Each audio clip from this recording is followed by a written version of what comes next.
Ladies and gentlemen, welcome back to the MiniLCS Winter Open 2026. Today we have for you the Sweatlord bracket, the last remaining Sweatlord semi-finals game to be played. As we have a look here, it is of course Team Zib versus Cudders Cuties, and if you watched the finals you would have seen that Cudders Cuties actually lost, but due to some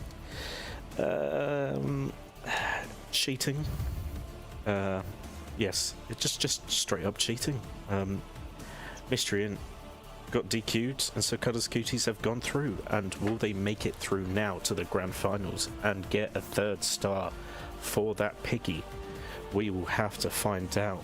As you've seen, I'm joined by Masavara, and we're going to go straight into Chancellor. Right, as we see, take this over. Alright, so early on, Cutters decided to ban Aphelios. Aphelios is always an extremely potent AD carry, very versatile, and an absolute late game monstrosity. So very good decision there, considering that Team Zib's AD carry is decent on it.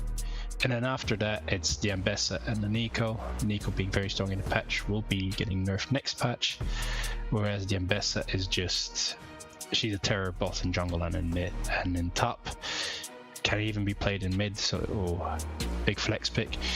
On the side of Team Zib, they decided to get rid of the Talia, the Nocturne, and the Karma. And then they first picked the Azir, which is for now still one of the better mids on the patch. So they wanted to make sure that they lock that down.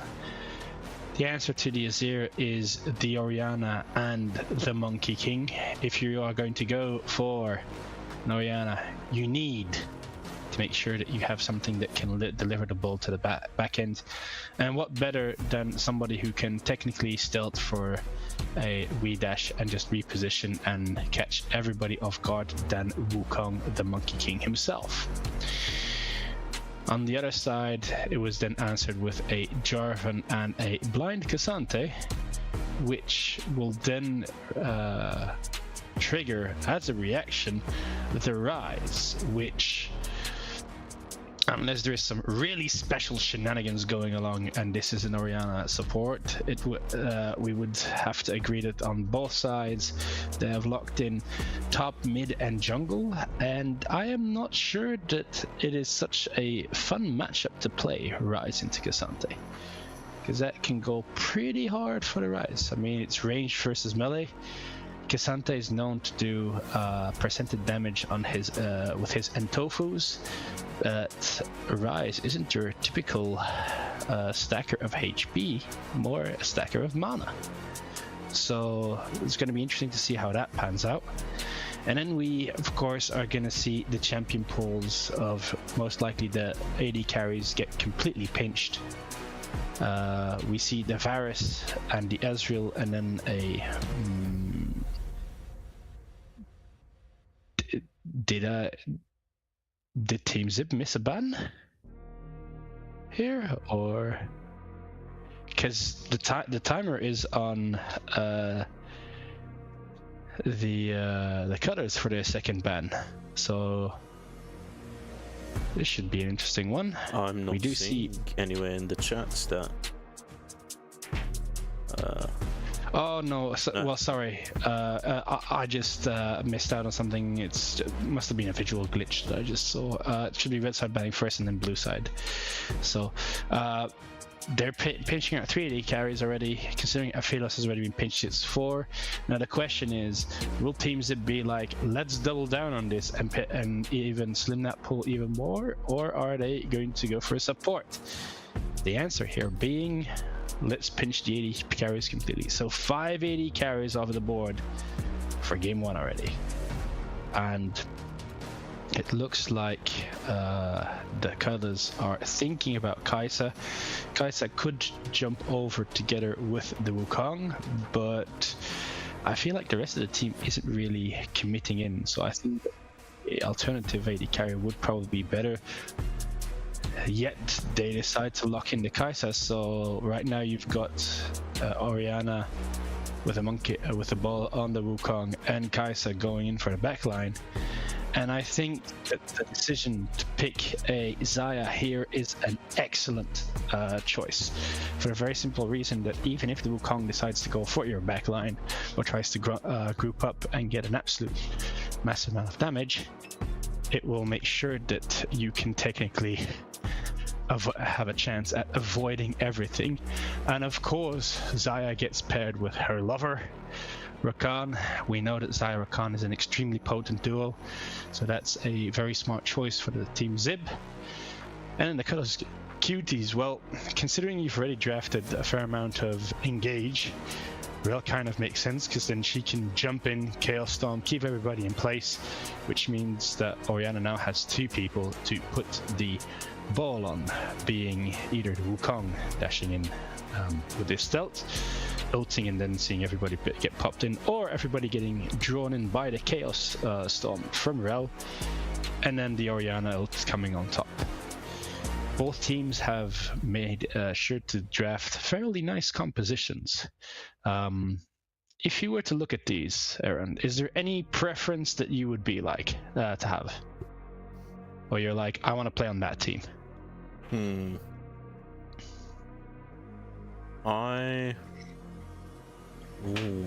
That's a good one. Because you see, with the both the Oriannas all plus the Rel, it's a really good combo. You know, if she attaches it to either Rel or Wukong and they just go in, especially with the Rel with the Magnet Storm, she groups up a few people, and then the bull brings in a loads more. It's Wukong knockups, Rise, you know, I forgot what the item is, but once he gets his 3rd item, he's just a monster. The Astralizer. Yeah, that's it. You know, I can see it could be a big fuss-pluck, but Team Zib have some good counters to that, I'd say. You know, the Xayah, she ults, Rakan dashing through, Jarvan, well, depending on how Azir's played, can be a bit slippery. I like both comps. I think I see more with Cudders Cuties than Team Zib. But that is my opinion. What is yours? Well, for me, I think that the ease of execution is definitely in the Cudders' favor, right? Because you've got very clear ways to go in. Everybody is going to understand their roles there, so that part makes it easier. However, if you look at Team Zib have great ways to counter engage or disengage with and keep the team fight back front to back. The Azir shuffle could be used. Rakan can buy time. Xayah's ult is a very clear example. Not to mention that what happens if Cassante decides to ult out the person bringing the ball in, then you all of a sudden have no longer access to said ball delivery mechanic. Whereas nobody has, other than their flash, will have a way to get out of the ultimate from the Jarvan. So I kind of ease of execution is something I always prioritize highly, because it makes it easier, and everybody's generally on the same team, so therefore I would choose the Cutters. But Team Zib has such outplay potential and so many playmaking opportunities that I'm very, very curious to see which side will be taking this. There are multiple options here. I could go on and on about just the bot lane. I could go on about how Azir interacts with all the others. So a lot is going to depend on the laning phase. A lot is going to depend on how these junglers path, if they decide to mirror each other or if they are on opposite sides. So I'm very much looking forward to seeing what the execution will bring us. Other than that, I'll get the predictions out momentarily. So people like to gamba. the better question is, who on Heaven's Earth is Chapati Master going to curse this time around? Because we all know it is. Oh boy, he's all-inning. Oh lord. Oh lord, oh lord of lords. Have mercy. At this point, right, considering his track record, you'd nearly have to just PayPal him. Just be like, please curse the other team. Because we all know that it has been going. Like, he went 0-7. Well, maybe his fortunes have turned with the 2-1 recently in 3 games. That being said, if you present to me a 2-9 track record, I am not very hopeful right now. Oh. And Niharak is even better. He's going 2-10 so far. So we have some ultimate people preparing to curse a team. If they end up betting on the same team, I think it's very easy, and would be a great indicator for the other team that they would be taking this. But yeah, it's going to be interesting. Have you actually already bet on a team, Aaron? During the entire MiniLCS? During the entire thing, I have not bet on any team at all. Ooh, okay. I think I'm going to save all bets for the finals. Oh, and then do you intend to all in, or is it more like I will create 5 equal stacks in the event that it goes for 5 games, and then decides to yeah, something like that. You know, or and are then, you just game 5s I'll go all in, I think, you know. There we go. I was about to say you are going to go all in for game 5, right? Yeah. Like, that would be an absolute atrocity otherwise. It's more of the question of, will we get to game 5? Will I get to play Silver Scrapes? That is the question. Well, it's not that common in the MiniLCS to get to game 5s. True, but if you consider how these teams have been going with probably the we would probably have to exclude Latitude right now. There were a bunch of circles of suck to go around, and right now, unless I'm not mistaken, this one is still a circle of suck continuation. So we could be in for a potential of 5 games here. We could. I am partly hoping not, so I can actually have a slight little break, since I just came from playing football. Ooh. So did you at least win? No. Oh, unfortunate there. Yeah, very unfortunate. All right. So, I want to have a little break before the next series that is going to happen tonight, which is the Hardstock Helmets versus... Oh, it's just on the tip of my tongue. I forgot who it is. Grump Support Group. Grump, right? Yeah, Grump Support Group. Yeah, these guys are legendary in their own right. I gotta say, I was very pleasantly surprised to discover that Grump Support Group had decided to return again, because originally they are a mashup team from a couple of series ago, and very clearly that team got along so well with each other that they decided to come back. And for a mashup team, they have been absolutely excellent throughout all the iterations. So to my knowledge, though, they've made a semi-finals before but haven't made a finals yet. It's going to be interesting to see if they do get to there, but unless I'm mistaken, that will be covered by your casters Lime and Misco, unless I'm mistaken. No, that is correct. For that one. So, but yeah, getting back to this game, having seen both teams play so far, I think this could very well go the distance, for the very simple fact that both teams seem to have a mistake in them, but are excellent at clawing back from a deficit and turning around the favor around. So I'm expecting a game where you'll see them kind of throw multiple haymakers at each other, see what sticks, and have multiple gold lead swaps during the game itself. If I were to pick a favorite for the series, I would slightly go towards Team Zib. I actually think that the way that they've been playing it, but we're splitting hairs at this point, in my opinion, because they are very, very strong. Let's find out as we go into the game. Aha! And that beautiful sound, the anvil being struck. Orn is in the production very clearly. Strikey hoping to strike a good game. So the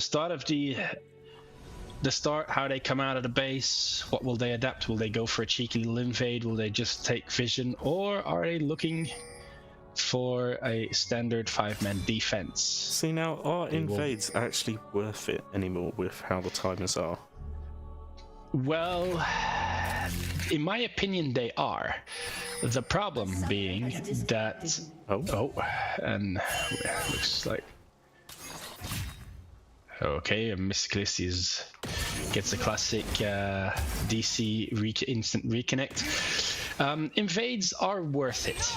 The problem is they are ultra risky at this point, because you are before you still had time to come back, and well, you'd lose 300 gold, but that would be it. Right now, if you die level 1, you are losing a full wave, or in case of a jungler, you are completely behind on tempo, and basically you've surrendered all the tempo to the other teams. So it is a very risky proposition, and it's one of the things that I'm somewhat disappointed in with the changes that Riot has made, because I did like level 1s. Previous major patch, I loved an invade. I thought they were brilliant for not only getting information, getting some vision, stealing the camp, but also you could pick off the right player, and that could just help the beginning of the game. But it's harder to do it now, as you said. Yeah, but the issue now is it is so punishing. Yep. So if you end up making the mistake, and level 1s are always somewhat risky, then all of a sudden it just doesn't work out. I mean, if you go in with a Morgana or a Lugs Binding, as we see this, we do see that Greed is getting a bit aggressive onto the mid lane, and North Stream is going to be forced out. I am expecting Greed. Yep, a good first fight, but they didn't have to blow any of their sums just yet. So Greed is just going to try and shove this under the wave, shove this under the turret, and I'd expect North Stream to try and freeze it and maybe see if his Wukong can get in on the fun. I do gotta say that it's somewhat interesting that Wukong has only taken list camps for now. Or is the... No, it feels like the score is slightly behind. But we see here that Jovan has the tempo, comes around first, and Walker realizes it is this and makes sure that he backs off. Now the question is, they've matched each other. So, are we going to see a big fight for that first scuttle? Because right now, it looks like Team Zib is somewhat pinched. And we will see here, there's bound to be a flash, a knock up, and then that's probably all that she will right. So we saw a little exchange, and we do see them trying to go aggressive onto North Stream. Considering that there are 3 people here, they will safely escort Zib into the opposing river to make sure that he gets his scuttle and can even out on the score. But the big advantage here is Fat Cat on a hat decided to base already, so he's going to have the item advantage and is going to start on his next camp. This is going to be a little gank here. Yeah. Oh, very well played. I do gotta commend Waka trying to predict the flash, making sure that he dashes in and see if he could get the knock up there, albeit it being a smidge early. But still, North Stream was kind of stuck between a rock and a hard place there, and ends up dying to the flag and drag from Jarvan, meaning that Zib gets on the board first, he gets to base, and will come out with a tad more gold.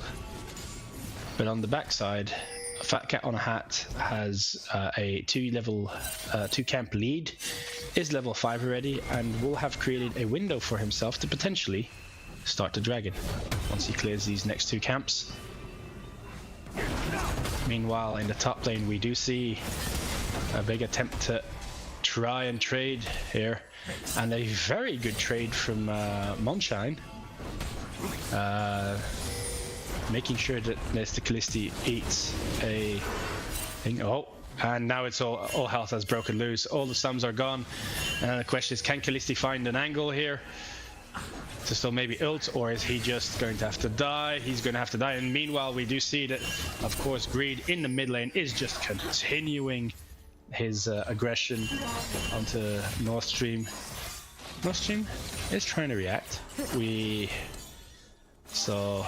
But this top lane, it's rough for Monshine. He's up into a ranged matchup. It's not a fun matchup, and it's really hard to get anything going. Unless if Mr. Callisti really mispositions himself, there isn't much that Monshine will be able to do, and therefore he will keep bleeding some CS. So I am curious to see what the build path is going to be for Callisti though. Is he like going to go a bit bruisery for Rise, or is he just going to flat out stack mana and yeah, no, that is going to be very, well, something to definitely watch out for, what his build is going to be, because that will, I think, determine how this game is going to go. Yeah, but look, you already see that that sort of minigun that Rise possesses. He just gets shoved wave in after wave, and he's going to get to poke Monshine underneath his turret. And as long as Fat Cat on a Hat is there to potentially back him up, well, not too far, then there's the potential for, even if this goes to a 2v2, for them to come out on top. Meanwhile, we do see Zib getting some deeper vision, trying to get a track on Fat Cat on a Hat, who has just taken over to level 6, as did Zib. So both junglers now have their ultimates available, and with the exception of the supports, everybody has the ults. Therefore, if anything were to happen or any misposition were to occur, this is where things will get real interesting. We see on the mid lane that they are looking to see if they can punish the aggression of Greed, who has often been dashing forwards with his Azir, and now it looks like they're going to try and pincher him. So, and this is very well played. Oh, but the rail got it. Oh, that's big. I think that's the only person you didn't want it to get. Now, in the end, a massive investment was made, because that's Rail Flash, Wukong Flash. Both of those are gone for killing the Azir. But most importantly, Azir still has the Flash. Yeah. So, still some options to be had. However, they do make sure that they transition that into into taking the grubs, and we have the Cudders Cuties making sure that they do end up trading the objective and taking the dragon. I think what happened there, because it looked like Fat Cat was hitting the Azir, was trying to last it. I think the ignite of the rail of Walker just tipped, and that's why he got the kill, which is unfortunate for the side of Cudders Cuties. Well, it's unfortunate, and it isn't unfortunate, because if Azir ends up getting away. Remember, Azir still had flash, so if he survives for a second longer, he could potentially just flash out of there. So I do feel like there were some options to maybe outplay this, but this top lane, Mr. Callisti, is absolutely having a field day, shoving in Moonshine and poking him on the turret, and unless if Zib decides to go up there in the top lane, this is only going to get progressively worse and worse and worse. So I am very curious to see, as we see a nice Shurima, more shuffling, and we do see Moonshine, he's had enough, he wants to go aggressive, but unfortunately I do feel that that isn't really going to work out in your advantage, and Mr. Callisti just decided to pop the Ghost. Gonna use his ult, and whoa, I'd argue a nice ult from Callisti, just a tad too far, taking that third shot, because if he does it he survives, but Moonshine excellently playing, making sure it's a 1-for-1. Yes, he's losing the wave at the turret, but at least he gets a return kill from a position where he was dead, where he was guaranteed to be dead. Meanwhile, we do see that they are trying to get something going on the mid lane. And unfortunately, Azir is so slippery and has such mobility that it's going to be really hard to catch him off guard. Unless if he decides to shuffle aggressively, I don't really feel that there's a big likelihood for them. And in the bot lane, Hoi was trying to time his back so that Veigar is the gang could return with him at the same time and lose minimum amount of back time, as the advantage of playing the Lovers duo together. They get to recall at the same time, and because they've waited too long, we see Cudders Cuties going aggressive, but unfortunately Zib is still here, and he gets the first one. The second one goes over to Veigar is the gang, and that means that it's 2 kills over to Team Zib, and the gold lead for the very first time in this game going over to their side.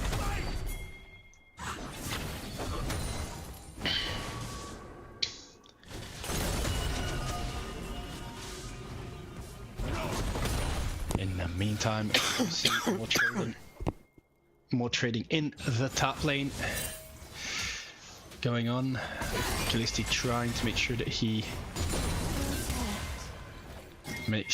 gets more out of that, and because the ultimate was used defensively, instantly Nordstrom decides to just press his own ult. He knows that Greed has no flash and gets the kill back.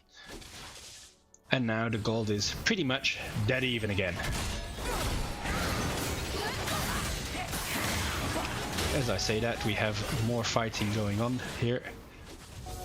Zib deciding to disengage completely, and probably a wise decision because Moonshine was already pretty low, and I don't think the 3v3 really goes their way. Meanwhile, Etnav and Veigar is the gang are continuously trying to get some trades in, with Zaya pushing in the Kai'Sa without too much effort. If we take stock of the game, 4 kills, a negligible gold lead.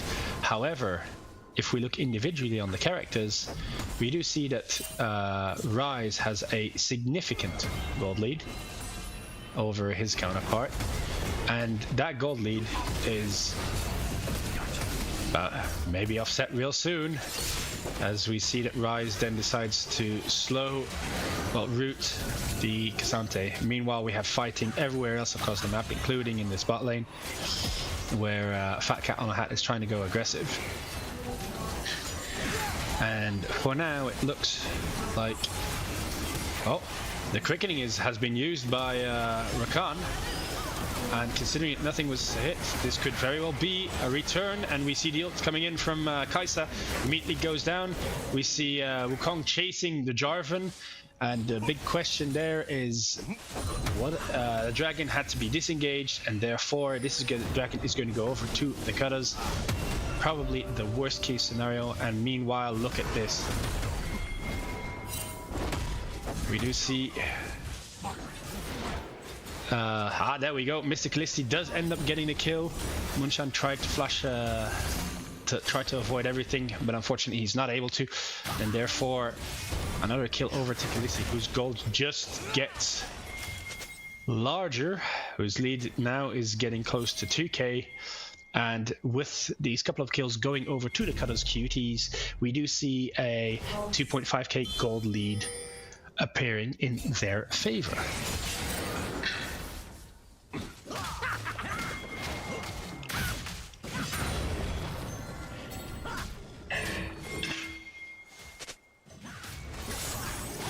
Aaron, considering that it's 15 minutes, would you be able to show the damages that they've been able to do so far?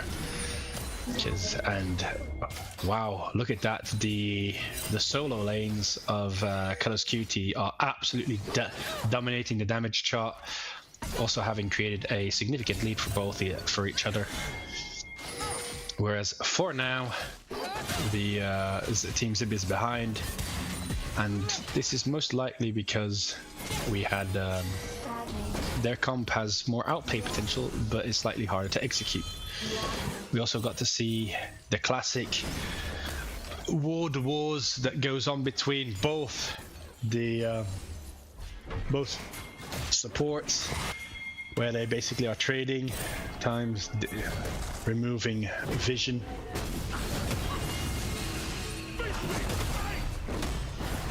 And I know that it's not fleet footwork. I know that oh, here we go. Team Zib finds Rel and is able to lock her up with the Jarvan Cataclysm, and therefore this means that the kill goes over to Veigar Istigang. Meanwhile, Mr. Callisti, who has been beating down on that turret in the top lane with the help of those grubs, bonus of the grubs, has taken the first turret, which now is even further increasing his massive gold lead.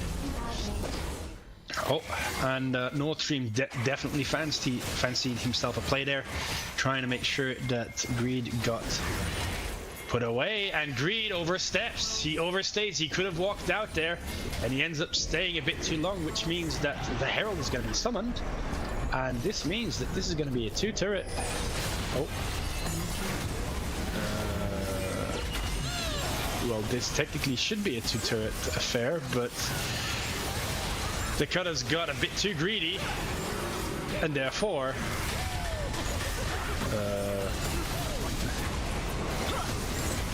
right, well, at this point I'm lost for words for what the decision, the thought process has been. Mr. Callisti has gotten in to the fight, and he's making sure that he's doing some more damage, is kind of cleaning everything up. And the question is, will he get out? No. This is Monshine, who is able to just get 2 kills back and a much needed gold injection. Meanwhile, Callisti did clean up some kills, and the Herald was used in a rather interesting way. I kind of think Fat Hat on a Cat thought that the turret would get blown up, and therefore he could drive the Herald into the second turret. Unfortunately, that wasn't the case, so he had to backtrack, jump out of the Herald, and then it was North Team who decided to jump in, crashed into a wall, which left him in a really awkward position. And I think a replay of that would most certainly be welcome once we see what both the teams were trying to execute. At some point, keep it simple should be. So here we see Fat Cat on Hat thinking, oh, this turret is going down. Meanwhile, they engage on the Orianna, meaning that Fat Cat on a Hat had to circle back, and you see the K'Sante coming in from the side. Meanwhile, Orianna is then forced to jump into the Herald, We then have Mr. Callisti joining on the rise, where here he runs it into the turret. The problem being that he is in a very awkward position and just gets blown up by Veigar Easterly Gang, after which Mr. Callisti does get Veigar, but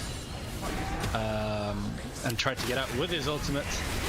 Yet we go straight back into a fight because, of course, in the mid lane we have more action going around, and this time it is looking very much in the favor of the Cudders Cuties.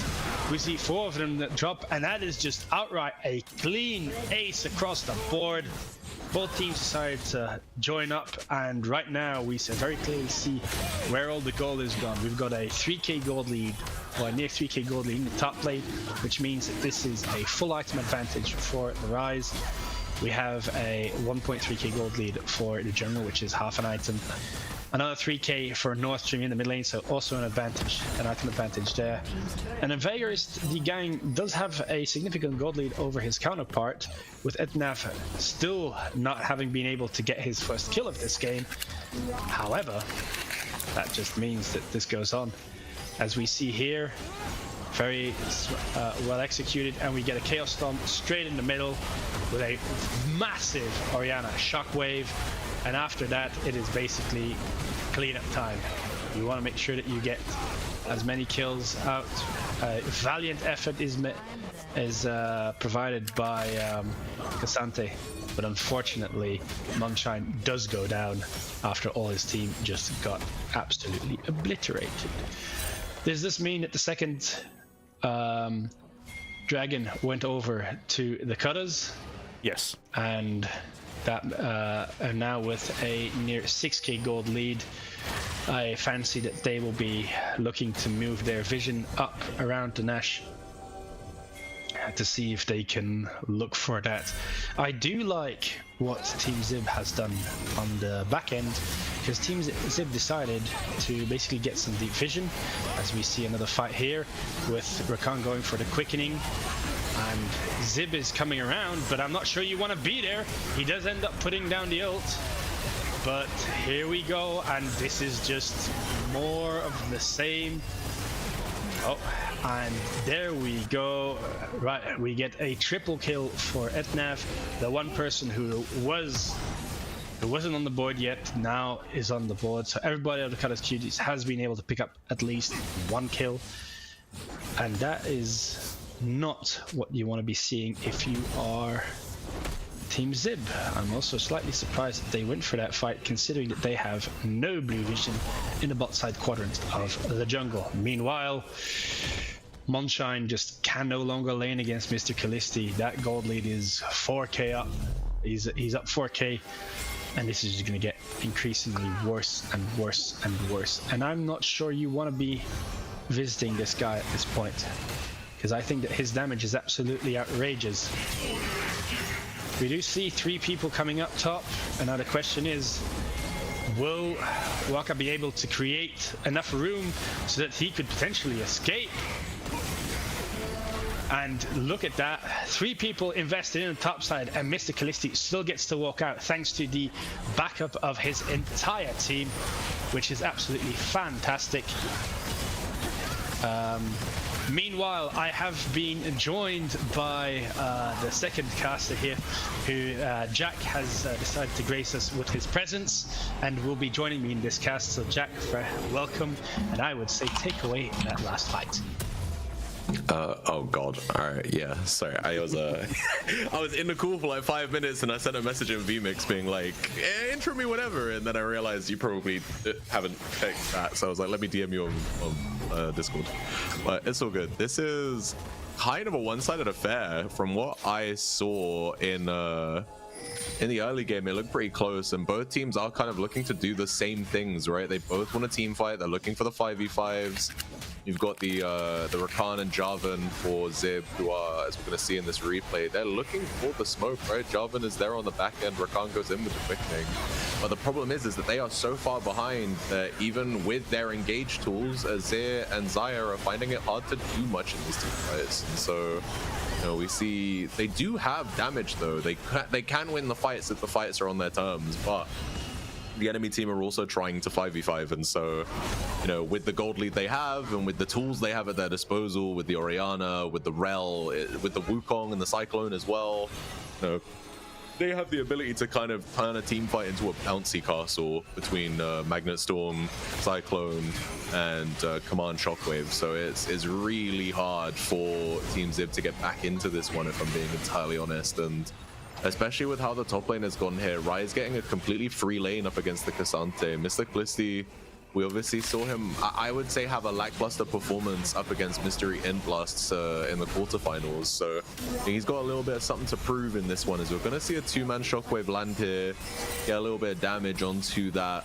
engaged duo of Jarvan and Rakan. They're going to have to hit that base as the inhibitor's going to get cracked open here. They're going to take that one completely for free. We do still have a minute roughly on this Baron play.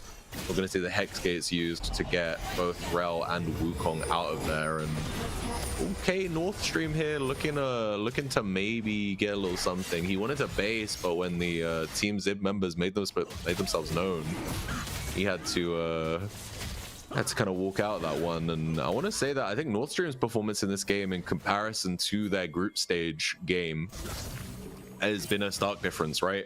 I think they played this exact matchup. I believe it was Azir for Greed, which was a B1 pickup, and Orianna for North Stream, and Orianna lost out in that one in their group stage game. But right now, Greed is 0-6 and nearly 3k gold down. So, and from the games that Greed and Team Zib have played, Greed is generally speaking one of their primary carries. I believe he's an 800 LP master peak player. He's been one of the strongest points, one of the focal points of their team. So to see him down 0-6 is a rough one here. And I think honestly for Team Zib it might be a how do we adapt in game 2 angle at this point. I don't know if they can come back. It's gonna take like 10 minutes of extra farming. They're gonna need to get extra items on the Azir, on the Xayah.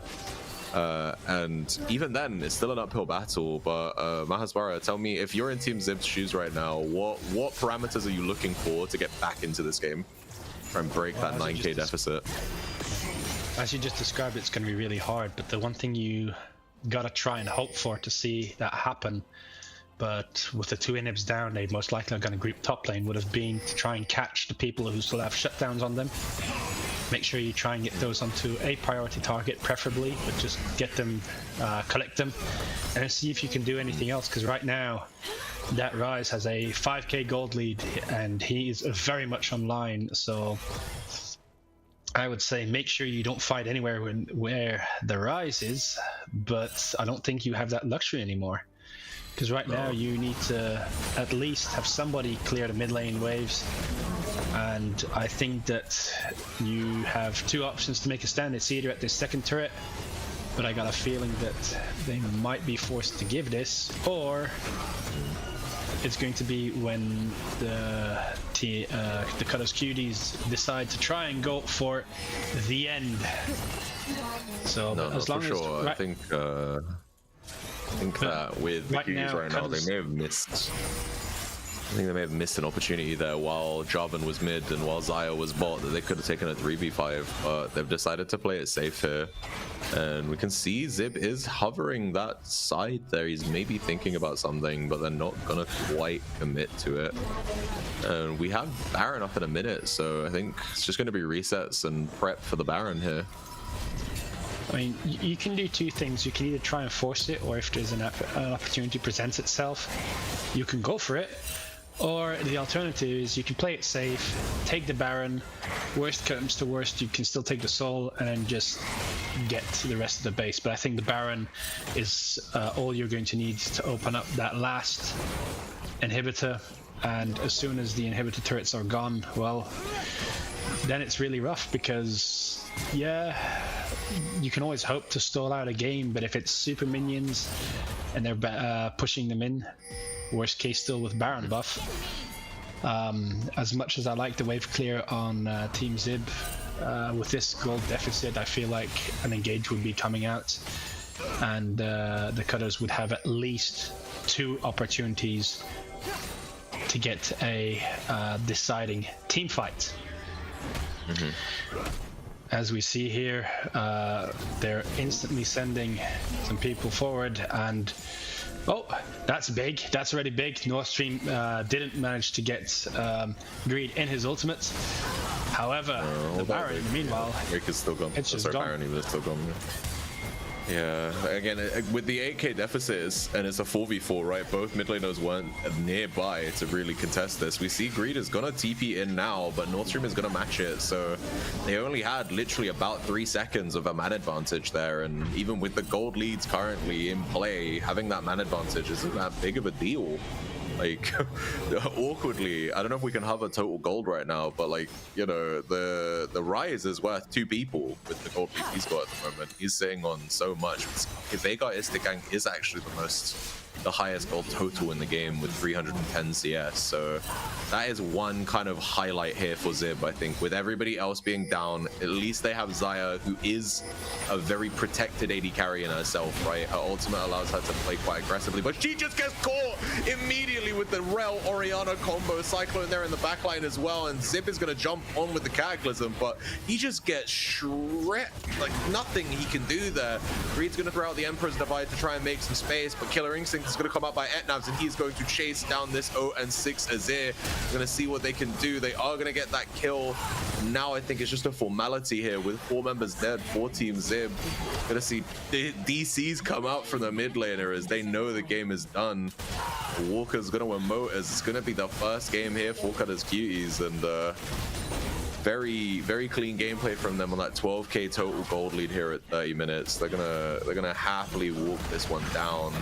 Hoy's gonna stand there and watch as the Nexus gets destroyed. Not much he can do. And that is game 1 of the semifinals. Also officially the first playoff game victory of this season for Cudders Cuties. So. True. Totally well done to the Cuties. Yeah, they did lose 0-2 in quarters, but then it was an eligible roster, so they won by default. They came to haunt me and my bets, you know. I thought at quarterfinals when Mr. Ian beat them that my scalp was safe, but it turns out that now the safety of my scalp is in the hands of Team Zib. So, and they're a game down, so we gotta see how that one goes. Break down. I still think that those game stats though. Yeah, I still think that it was a bit. I mean, Cudders Cuties really threw them a curveball by picking the Rise to answer the Cassante, creating a horrible matchup for Monshine in the top lane. And Mr. Callisti was on a mission to prove that 2-0, well, the 0-2 from the quarterfinals was a blip on the radar, and absolutely want to make sure that his team would dominate. Added to that with Nord Stream having an excellent game, and then you see that all the rest kind of falls into place. And as you mentioned, if Azir doesn't get ahead, or can't even stay even, then it becomes a very difficult game. And likewise, in the draft, I also mentioned that the ease of execution was heavily favored toward the Cudders Cuties. And I love seeing these harder comps to pull off, right? Because it has so much outplay potential, but it does mean you all have to be on the same page. And for this game, that didn't seem to be the case, although Team Zib can make the excuse that they got behind very quick, very early. That gold lead in the top lane was massive, which was originally offset by their leads in the bot lane and minor jungle lead as well at some point.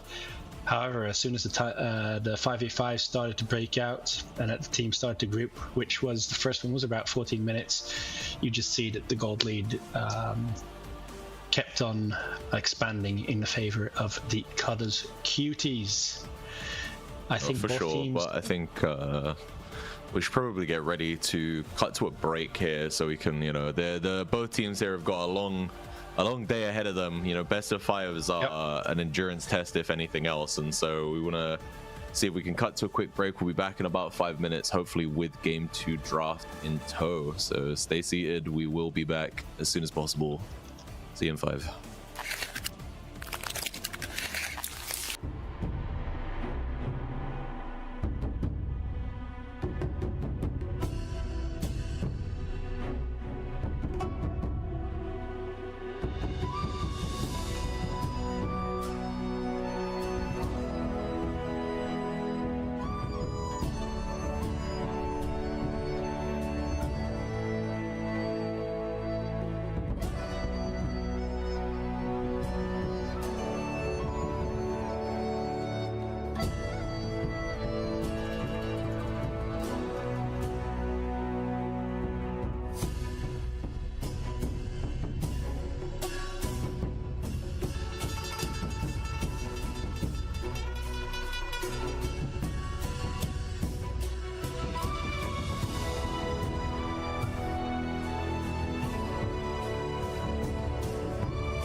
Welcome back, ladies and gentlemen, to the MiniLCS Winter Open 2026. We are in game 2 of the semi-finals of the Sweatlord bracket. So this game will be the one to decide who is going to find latitude in the grand finals next week. We're gonna see Cudders, Cuties, and Team Zib here. So Cudders, Cuties are playing from one game up. We saw the patented Mr. Clisty Rise Tech. It's his new favorite champion this season, from what I've seen. He has played it, I believe, 3 times, and I believe he has won almost every time with the champion. It reminds me of how his Volibear was in previous seasons, but his Volibear, I think, has been nerfed too many times, and he hasn't had a lot of success on it in this tournament so far, to be honest with you. I think it's due for a buff. It's due for a buff. Yeah, he is. I believe on PBE he's getting some, I don't know if they're big buffs, but there are a lot of them. It's like several of his abilities are getting quality of life increases and stuff like that. So will be interesting to see if obviously that won't impact the rest of this tournament, as you know there isn't a patch between now and finals, but maybe for summer we'll see if it makes any meaningful difference. But right now we have Cudders, Cuties on the blue side, we have Zib on the red side, so they're favoring getting a better matchup here for Monshine in the top lane. And we're gonna see in the bans here, ban 1 was a miss. It was supposed to be Talia. Okay, so they just missed the timing on it on our draft site, but it was a Talia ban, so they've gone Talia, Nocturne, and we'll see what they cover here for that third ban. Meanwhile, Cudders, Cuties have taken away the Aphelios, the Nico, and the Ambessa. So let's see, that third ban is a Yunara ban, which I don't believe we've seen a lot of Etnavs on the Yunara, so that is an interesting one. They just want to get rid of that late game kind of super safe hyper carry, right? The main reason people love the Yunara is that she can 1v9 in the late game when she has several items, and she can do it from a mile away, right? Like her range is quite strong when she procs her ult. So meanwhile, I think Cudders, Cuties is a little bit more targeted. We've seen Hoi Hoi Hoi on the Nico. The Aphelios is a favorite of Veigar Istigang, and then Ambessa is a champion we've seen Monshine use to great success as well. And as we get into the picks, they B1 the Syndra here, so just trying to get themselves. This has been a thing in almost every Team Zib versus Cudders, Cuties game we've had, because this is the 5th game in totality this season, but they have put a lot of priority on getting what they deem a strong pick onto their mid laner as opposed to getting countered. And then we have Team Zib are going to take up the Veigar and the Sylas as a match for the Syndra here, so could be flexed into the jungle, but I don't believe we've seen Zib play the Syndra jungle. Sorry, not the Syndra jungle, Jesus, the Sylas jungle, even. Words are hard. I think the Sylas Syndra matchup, it probably favors the Sylas early, right? I think that his ability to get up in her face, especially before she has Scatter the Weak, he can really bully her, right? So just to clarify, the person who's playing Varus on Team Zib is called Veigar Istigang. That's why. He's not playing Veigar, he's playing Varus, who's still a very blindable AD carry on this patch, to be honest. And as we get into the blue side, B2, B3, we see the kind of very commonplace in Sweatlord bracket pick for Varus, right? Like every time an enemy team has picked Varus, I swear to God, we immediately tend to see a Sivir lock-in, because her ability to kind of avoid his damage from his piercing arrow with her spell shield, and just her ability to be safe and to farm from range with her abilities as well, makes her a very good pickup against the Varus. And then Xin Zhao is going to get taken into the jungle here, so very strong jungler on this patch, very good at isolating targets, also good at keeping his carries safe. And we know that North Stream is one of the primary kind of heavy hitters here for Cudders, Cuties, so Fat Cat will more than likely be kind of playing around, trying to keep him safe. And R3 is going to be the Karma. So Karma is a very good shielding champion. She can, you know, she's super good for poke. So she fits very well complementary with the Varus because their poke in lane is going to be very oppressive. And Sivir can only spell shield one. She can't spell shield the Mantra Q. She can only, and the piercing arrow. She can only do one, right? So they're going to have so much pressure in this bot lane up against this Sivir. And they're committing bans on Walker as well in the stage 2 bans here as well. We're going to see Blitzcrank come out and Nautilus as well. So they want to take as much of the engage away from him as they can. His rel is already out. So just going to force him onto maybe like a Leona at this point if he wants to pick engage. Meanwhile, we get top laners taken away from Monshine for the blue side, which I think is fairly bog standard. We can trust that the R5 is going to Monshine, so they want to take away some of the options that they might be afraid of before they have to blind top for Mr. Callisti. Mahaswara, how do you feel about these drafts so far? Do you think that the Sylas is going jungle or mid? We're probably about to find out, but speculate nonetheless.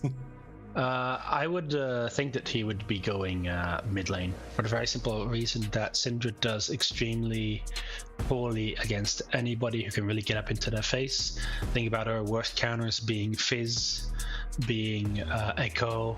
Sylas comes to mind as well. He kind of has the ability to dash in and really get up close and personal. So she's going to have to be extremely disciplined with her scatter of the weak, making sure that she can push back the Sylas so that he can't really do a whole lot of damage. Speaking of a surprise, Kha'Zix's jungle, Lord Almighty, the Team Zip is going. That's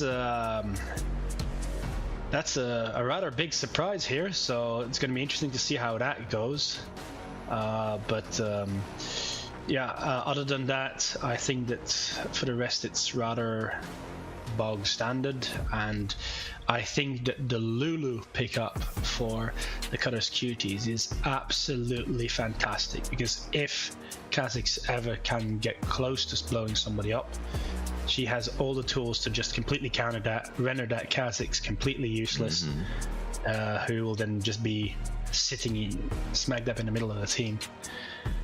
And a Zahen to close this out would be very interesting. Aatrox kind of is cut of the same ilk, where he will get resets off each and every takedown that he gets for his ultimate and the duration of it. So I do feel like there's a good continuation here for the Cudders QD. My only concern in their draft is who is starting the fight in a standard situation, because if you're using Scatter of the Weak to start a fight, then I think you are in big trouble.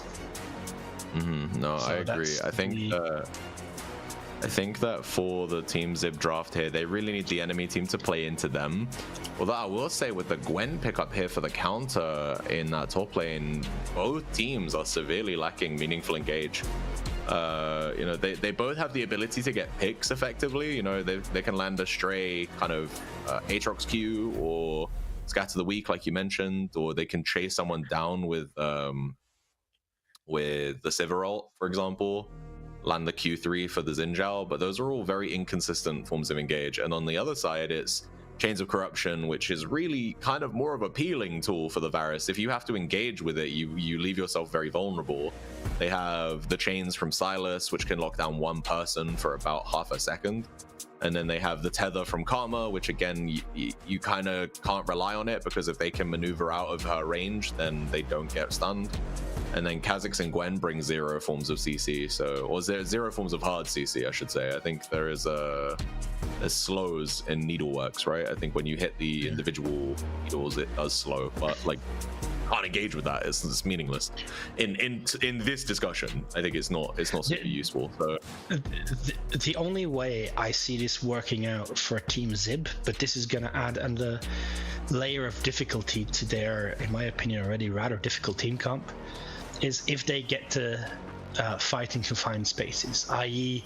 the jungle, because then all of a sudden you can send that needlework through multiple people.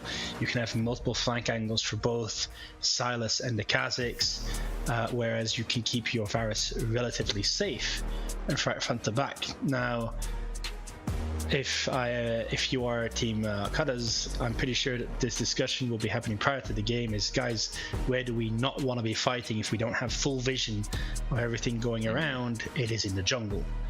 So it's kind of going to be on, can Team Zib lure Cudders into these confined areas, or are they just going to do some 5v5 fighting smack dab in the middle of the lane?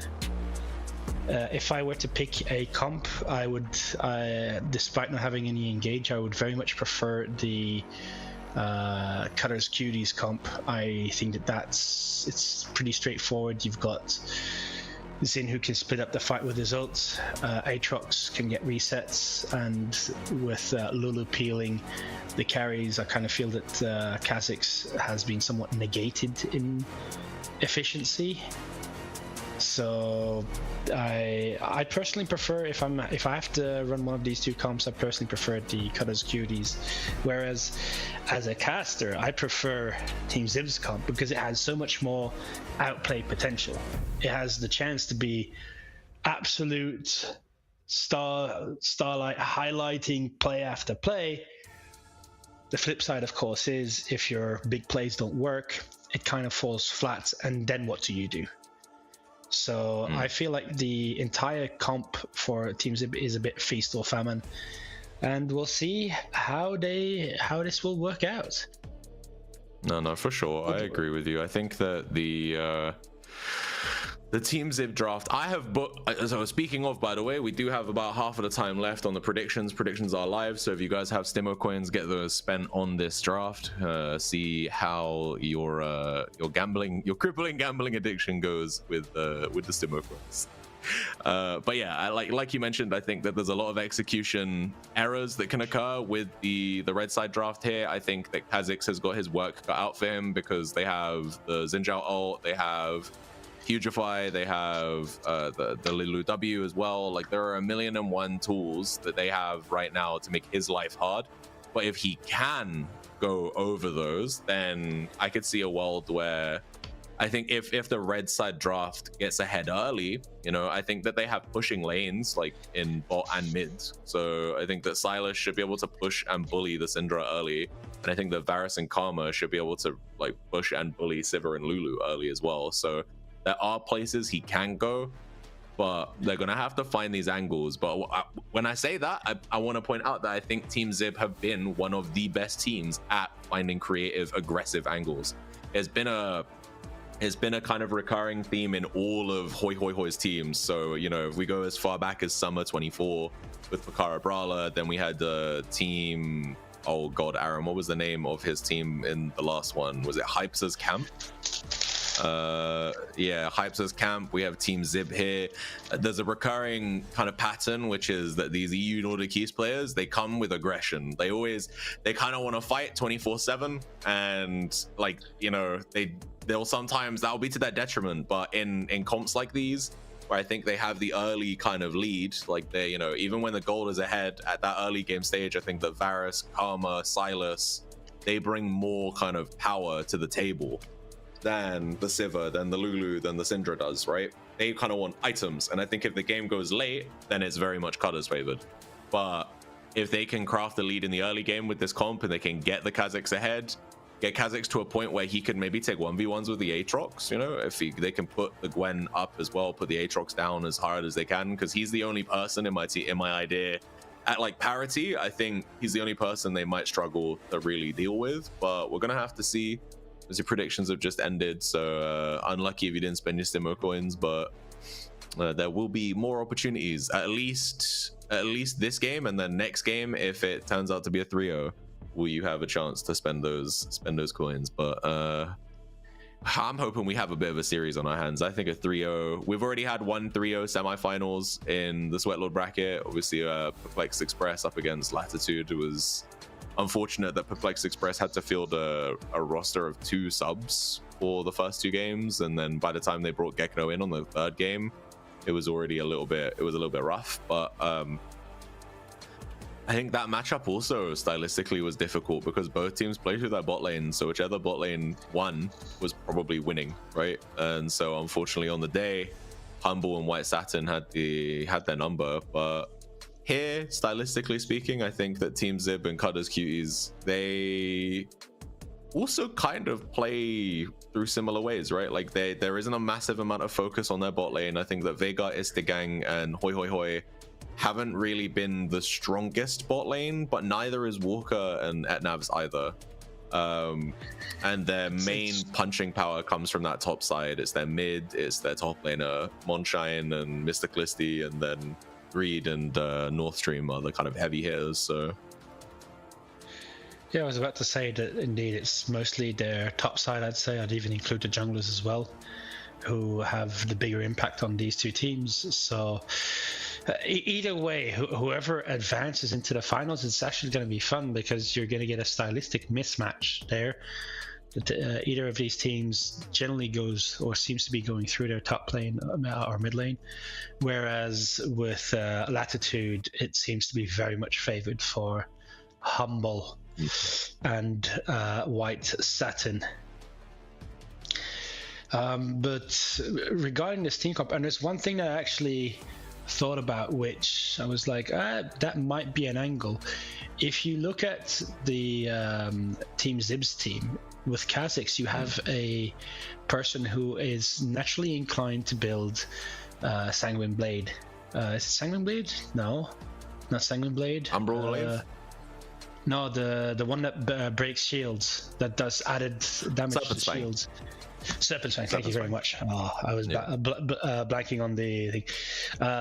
Serpent's Fang. Whereas with the entire team of the Cutters, unless you are deciding to field lethality Aatrox, which in my opinion is not the best choice for Aatrox, especially in this comp. You don't have anybody who can really build that shield breaking device which Karma is going to be providing. So there are angles, there are ways, but if we get out of laning phase and this is even, then I feel like Team Zib is in a very, very, very tough situation. Well, I was gonna say, you've just mentioned something that I realized. I'm gonna look at Lulu's abilities real quick, because when I look at these drafts, the thing I think more so, I don't think that Serpent's Fang is the angle, because I don't think Lulu shielding is insane, and she's the only person here that's really giving it, right? You could argue that the Xin Zhao may build Eclipse, and if he builds Eclipse, then yes, he has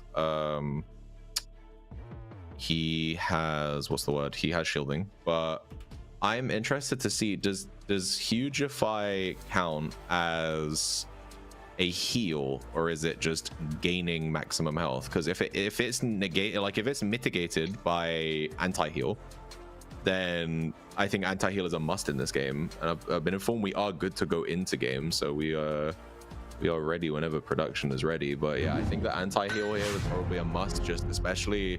We've seen Mr. Calisty's Aatrox before. It has been very much a good champion for him. So, you know, we might need to see some anti-heal. But then, yeah, I think if there were someone who could build Serpent's Fang on the Cudders Cuties side, then they would have a much easier time of it. But unfortunately, there isn't really anyone they can get to do that with. Like you said, Aatrox could, but it would be at the cost of his tankiness, and he is essentially his team's sole frontliner. Xin Zhao is not going to be beefy. He's going to go like Sundered Sky into probably Black Cleaver. So he's going to have some HP, but he will get like shredded in fights if they target him. So let's have a look at these runes real quick and see if there's anything. I quickly did the research for you, and the Wild Growth from Lulu provides bonus HP and is not considered a shield. Not considered a heal. You know what they say. No, a heal. It is considered a heal, not a shield. So then it would be mitigated by anti-heal. So yeah, I really want to see an early Oblivion Orb from this Karma. Karma is one of the best people at applying anti-heal with Oblivion Orb. because of her mantra Q, or just her Q in general. Honestly, it's such a big AoE spell that in a team fight you can hit one person. You can aim for one person and accidentally hit 3. And so with that kind of setup in play, you know, and again with it mitigating the heal summoner spell from the Lulu, it mitigates Hugify from her. It mitigates all of the mass healing you get for Aatrox as well. There's also healing in Xin Zhao's kit as well from his passive that, you know, can't be ignored, and he's gonna build a Sundered Sky as well, which is gonna heal him. So, you know, basically everyone apart from North Stream is gonna have some kind of built-in healing here that will be stopped by an early Oblivion Orb, or at least it won't be stopped, but it will be severely reduced. What, 40% reduction, I believe. So. Yep. Yeah, that's the play here. I think if I was Hoi right now, I might even just forego my first item, take that 800 gold hit, and just get myself the Oblivion Orb as soon as humanly possible. But that might be in. I'm not a support main, so I might be just hard focusing on that. And, you know, gonna see an early gank here. 3-camp gank by Zib. Gonna get the flash and the first blood onto the Kazakhs, and this is what you want to see if you are a Team Zib fan right now. He is going to be behind on his clear, but like, do you know what? He got 300 gold in his pocket. He's about to base. He gets himself 2 long swords. You know, 350 of that comes from those first 3 camps. I believe it's 370 to be exact, and then you have 50 left over because you don't buy a pot, so it goes to 420 in total. And then he gets the extra 300 off the kill, and you know, he's golden, right? Yeah, but he didn't fully clear his camps. He didn't get all the gold because he's on 11 CS. So he skipped. Yes, and he's looking for a gank, maybe bot. He skipped his entire bot quadrant. Like he did chickens, Reds, Krug, and then gank top, and then he's gone straight down to the bottom crab, and now he's gonna clear back to front. Like he's gonna go bot. I think by the time he gets to clear this whole quadrant, his top side will be up, and so he shouldn't actually be too far behind. So really well passed here by Kazakhs. And not only that, I actually think that even if he didn't gank there, it's very well passed, because there is this new tech where if you can jump over the wall prior to the wolves, right? Yeah. It is actually more efficient to go Raptors, Red, Krugs, base, buy yourself a sword or an amplifying tome or something along those lines, and then get out and join and clear the rest of your camps. The difference in time is depending on which jungler it is, but more often than not it's like a second or 2, 3, but the difference is you get the extra item. If you then find the other jungler on a crab, that is not a fun time to be, and that generally creates a massive advantage there. So I like what he has done. I do want to say here though, look at the pathing. He's foregone his camps again. He knows that there's no flash on Clisty here. He is very much looking to get himself his second kill of the game, and he should get it here with a W. So again, now he is a bit behind in gold, or not in gold, sorry, in camps cleared, because of the fact he left his top side specifically to seek that kill up there top side. But honestly, still really good for him. He's now got 500 gold lead despite the fact he's down camps. He's not being punished by Fat Cat as well. Like, Fat Cat should know that those camps are still up because he can count the guys the CS, right? But he's choosing not to go in and try and take anything, just playing it safe.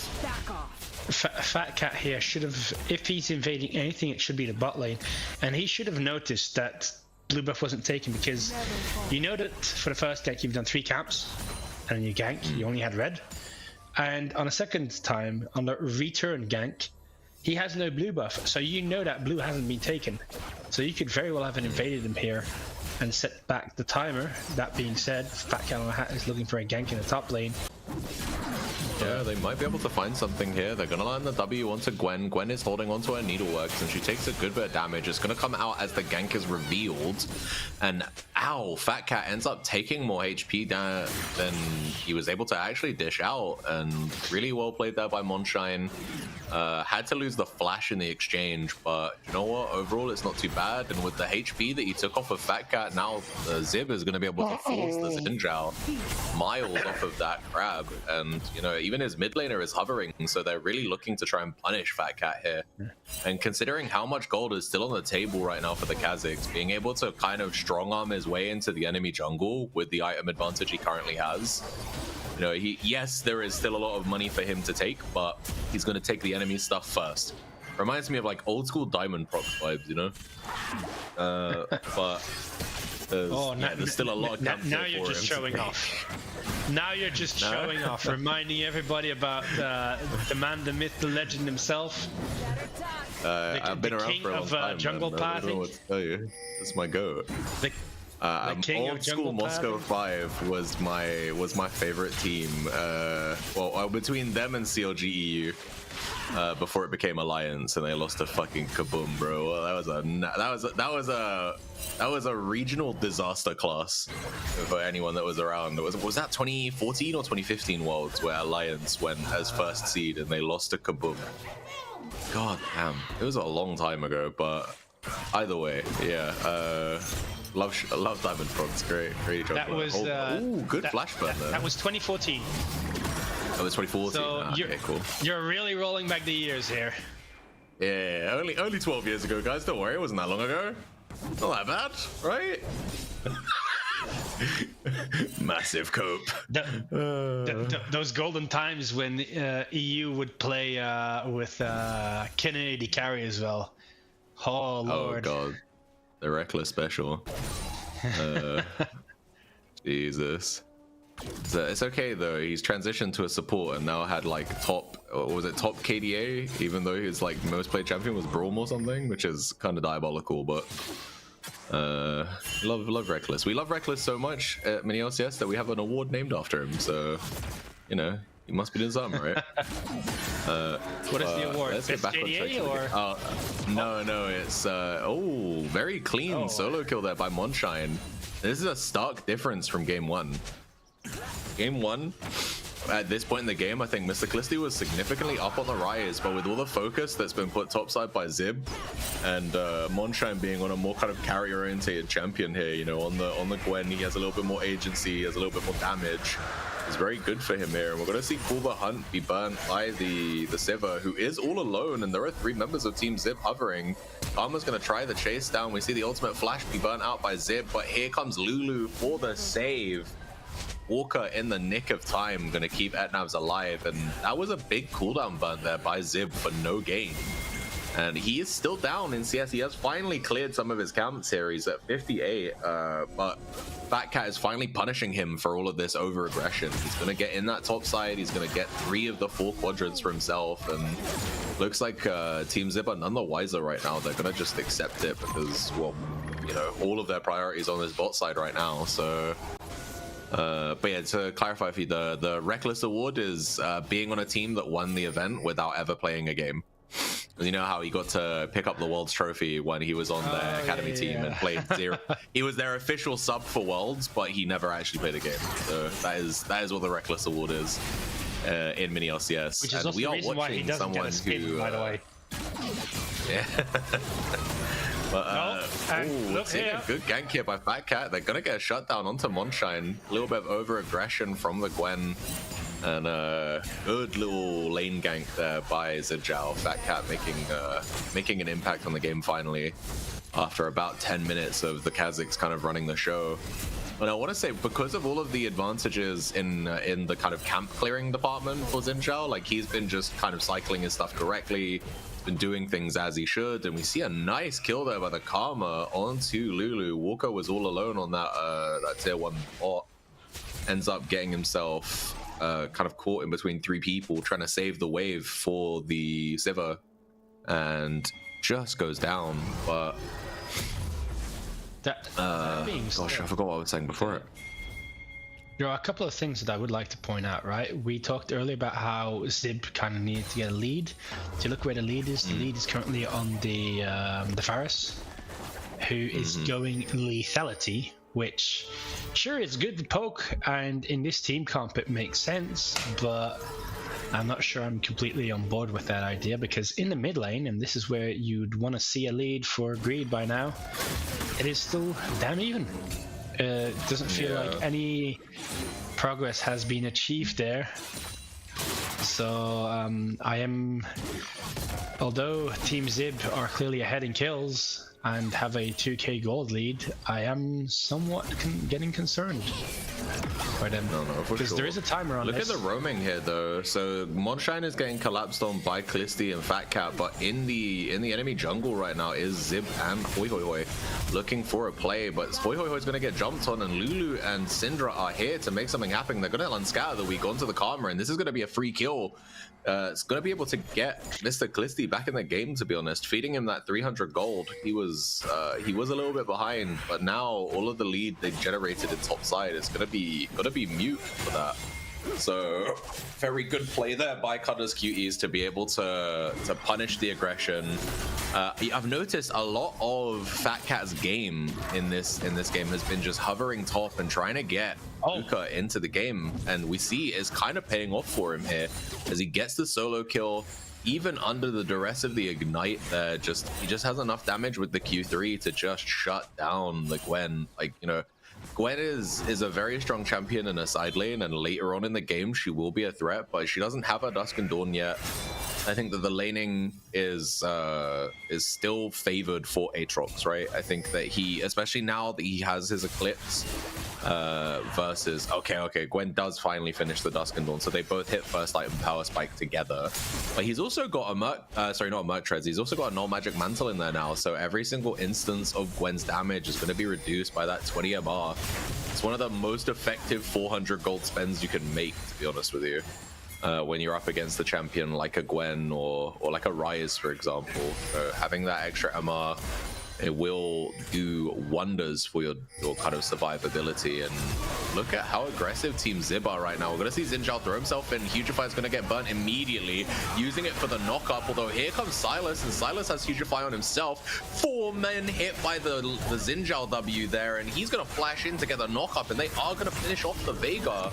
And this game is kind of swinging very aggressively towards Cudders Cuties as we've reached the 10 to 15 minute mark. They've turned this game on as the second Drake spawns, and we're seeing a lot more kind of control from them here. You know, they're finding where Team Zib are trying to be aggressive, and they're matching them with numbers.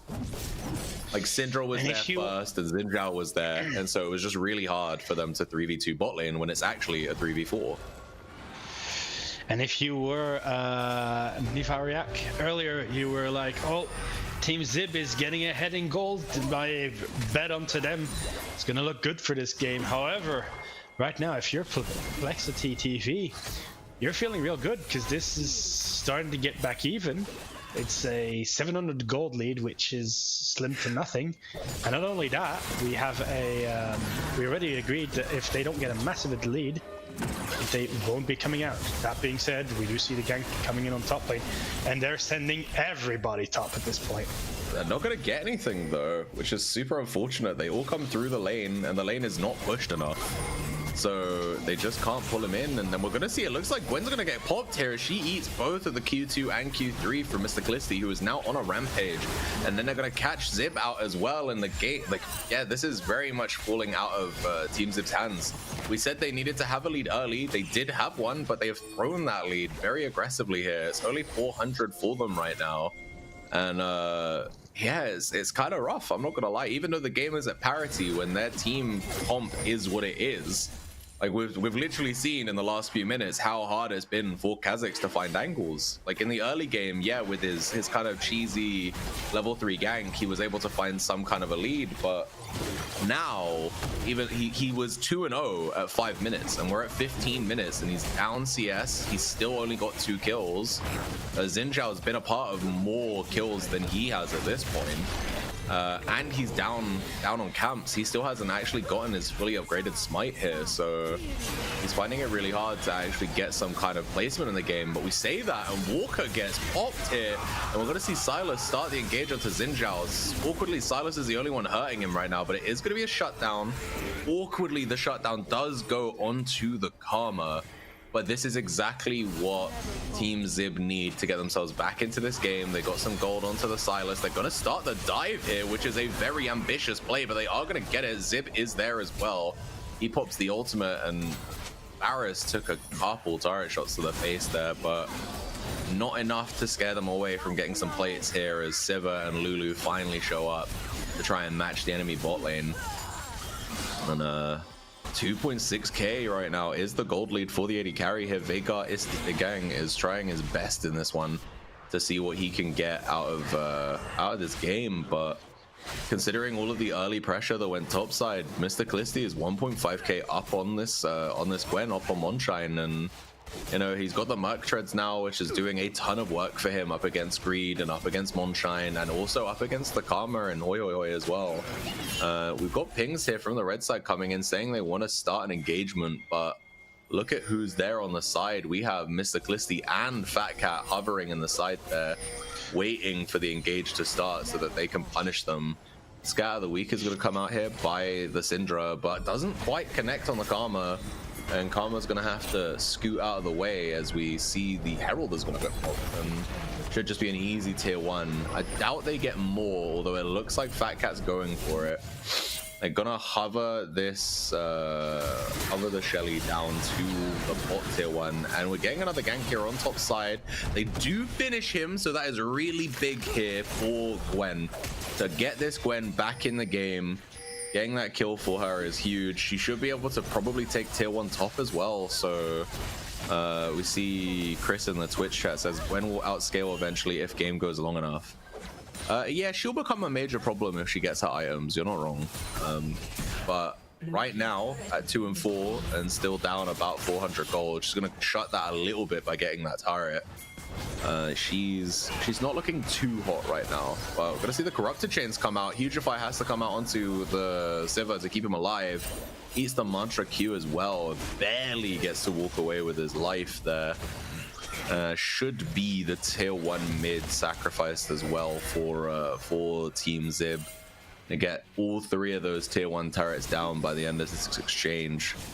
Oh, is it Wild Growth? In my head, is it she says Hugify, yeah. Doesn't she? Am I bugging? She says Hugify, but it's, yeah, Wild Growth. So cool, Wild Growth. No, it's I'll call it whatever the fuck I want to call it. Okay?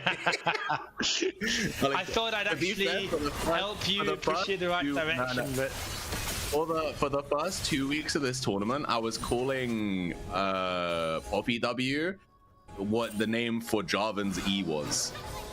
Which is, I think it's like Demacian Standard. Oh, Demacian Standard? Yeah, that's what Java E is called, and I was calling Poppy W it, but it's Steadfast Presence, and I was just like, alright, fair enough, never mind, fuck me, I guess.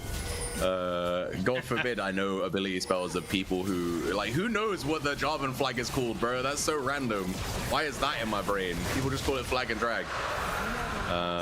And that's gonna be a free Drake over there too. Whoa. Greed was looking for an angle that gets the Sivarol out, but I don't think there's going to be anything else here. There are 3 members of the Cuties hovering this North Stream kind of push, but they're all going to hit the base.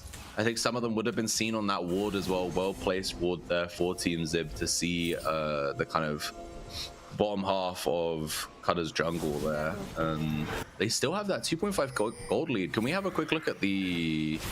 What are those fart sounds I keep hearing? I don't know, dude.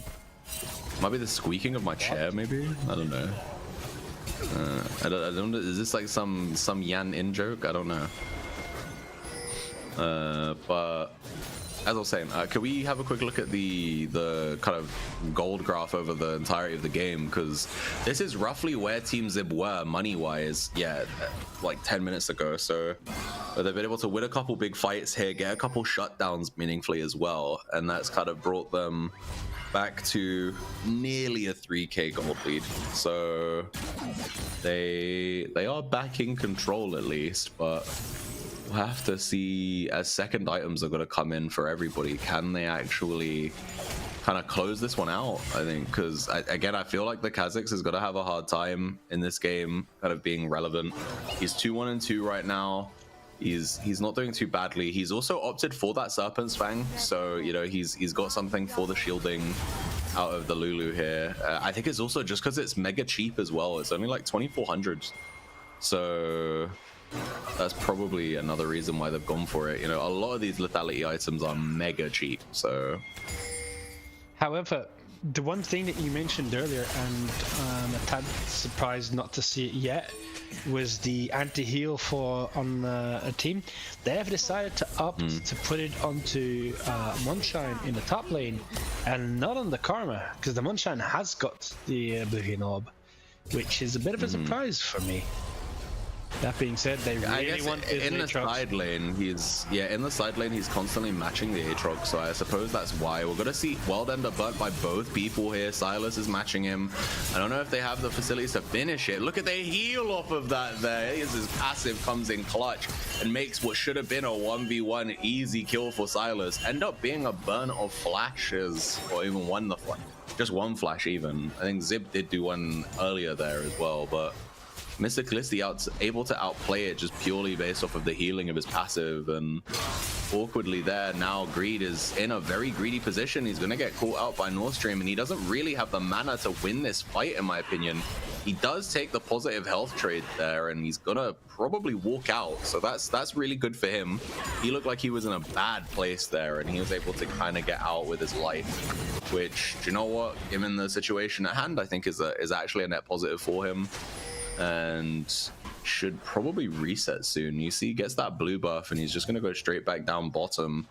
Kind of wants to match the Aatrox at this point, which I find interesting that we're letting Gwen scale for free here, and just matching with Silas instead. And it's going to be a 2v1 here, and Zib's going to try his best. They're going to miss the chains, but with the passive down, Greed is finally going to kill the Aatrox. And while all that is happening, we have 4 members of Cudders Cuties hovering around the Baron as if they might be able to take it. We're going to see Xin Zhao start on 2 Karma, and they're going to use the Wild Growth. They're going to knock him up, and that's a free kill for them. Do they decide to turn it into anything is the question, though. There's still a lot of free gold for them to take on the map right now, right? There's camps up. The Baron buff with that 1-man down could be an angle. The only thing they can't really push for is that bot tier 1 with Greed being there. But they land the Scatter the Weak, and he's going to have to try to get out. He hits the dash, he's going to hit the flash, and when he realizes there's no escape for him, he's going to take the Wild Growth and grow it in. But this is a 3v1. This was not a fight he was ever winning. And that's going to be a shutdown straight onto North Stream, who's going to take that straight to the bank, to be honest. And I think that shutdown is really, really important, because unless if memory abandons me, so to speak, the passive for Syndra for the stacks for her ult to become an execute is 120. Am I correct in that? Cannot confirm nor deny. I do not play Syndra. If I'm not mistaken, it's 120. Right now she's at 106, so she's about to take over that magic threshold where her ult becomes all of a sudden execute. And if you look at that, how that is progressing, then this is absolutely fantastic. Nordstrom has been very disciplined with his Scatter of the Weeks. I've only seen him use it twice aggressively, and both times unfortunately it did backfire for him or his team. But right now they have secured another dragon. That means that they're up 3 dragons. They're at soul point. I'm not sure that dragon really does something for them. Ooh, Corrupted Chains is going to come out, and Xin Zhao here is kind of on his lonesome, but with his ultimate there, it's really hard for Team Zib to damage him. And this is just a straight up 5v5 in the lane, which I think genuinely favors Cudders Cuties, and they're going to be able to run them down here. I don't think anything else really will come of it. Veigar Ista Gang is going to go down, and they're going to be able to catch Gwen here. Monshine is going to go down as well. There's nothing he can really do.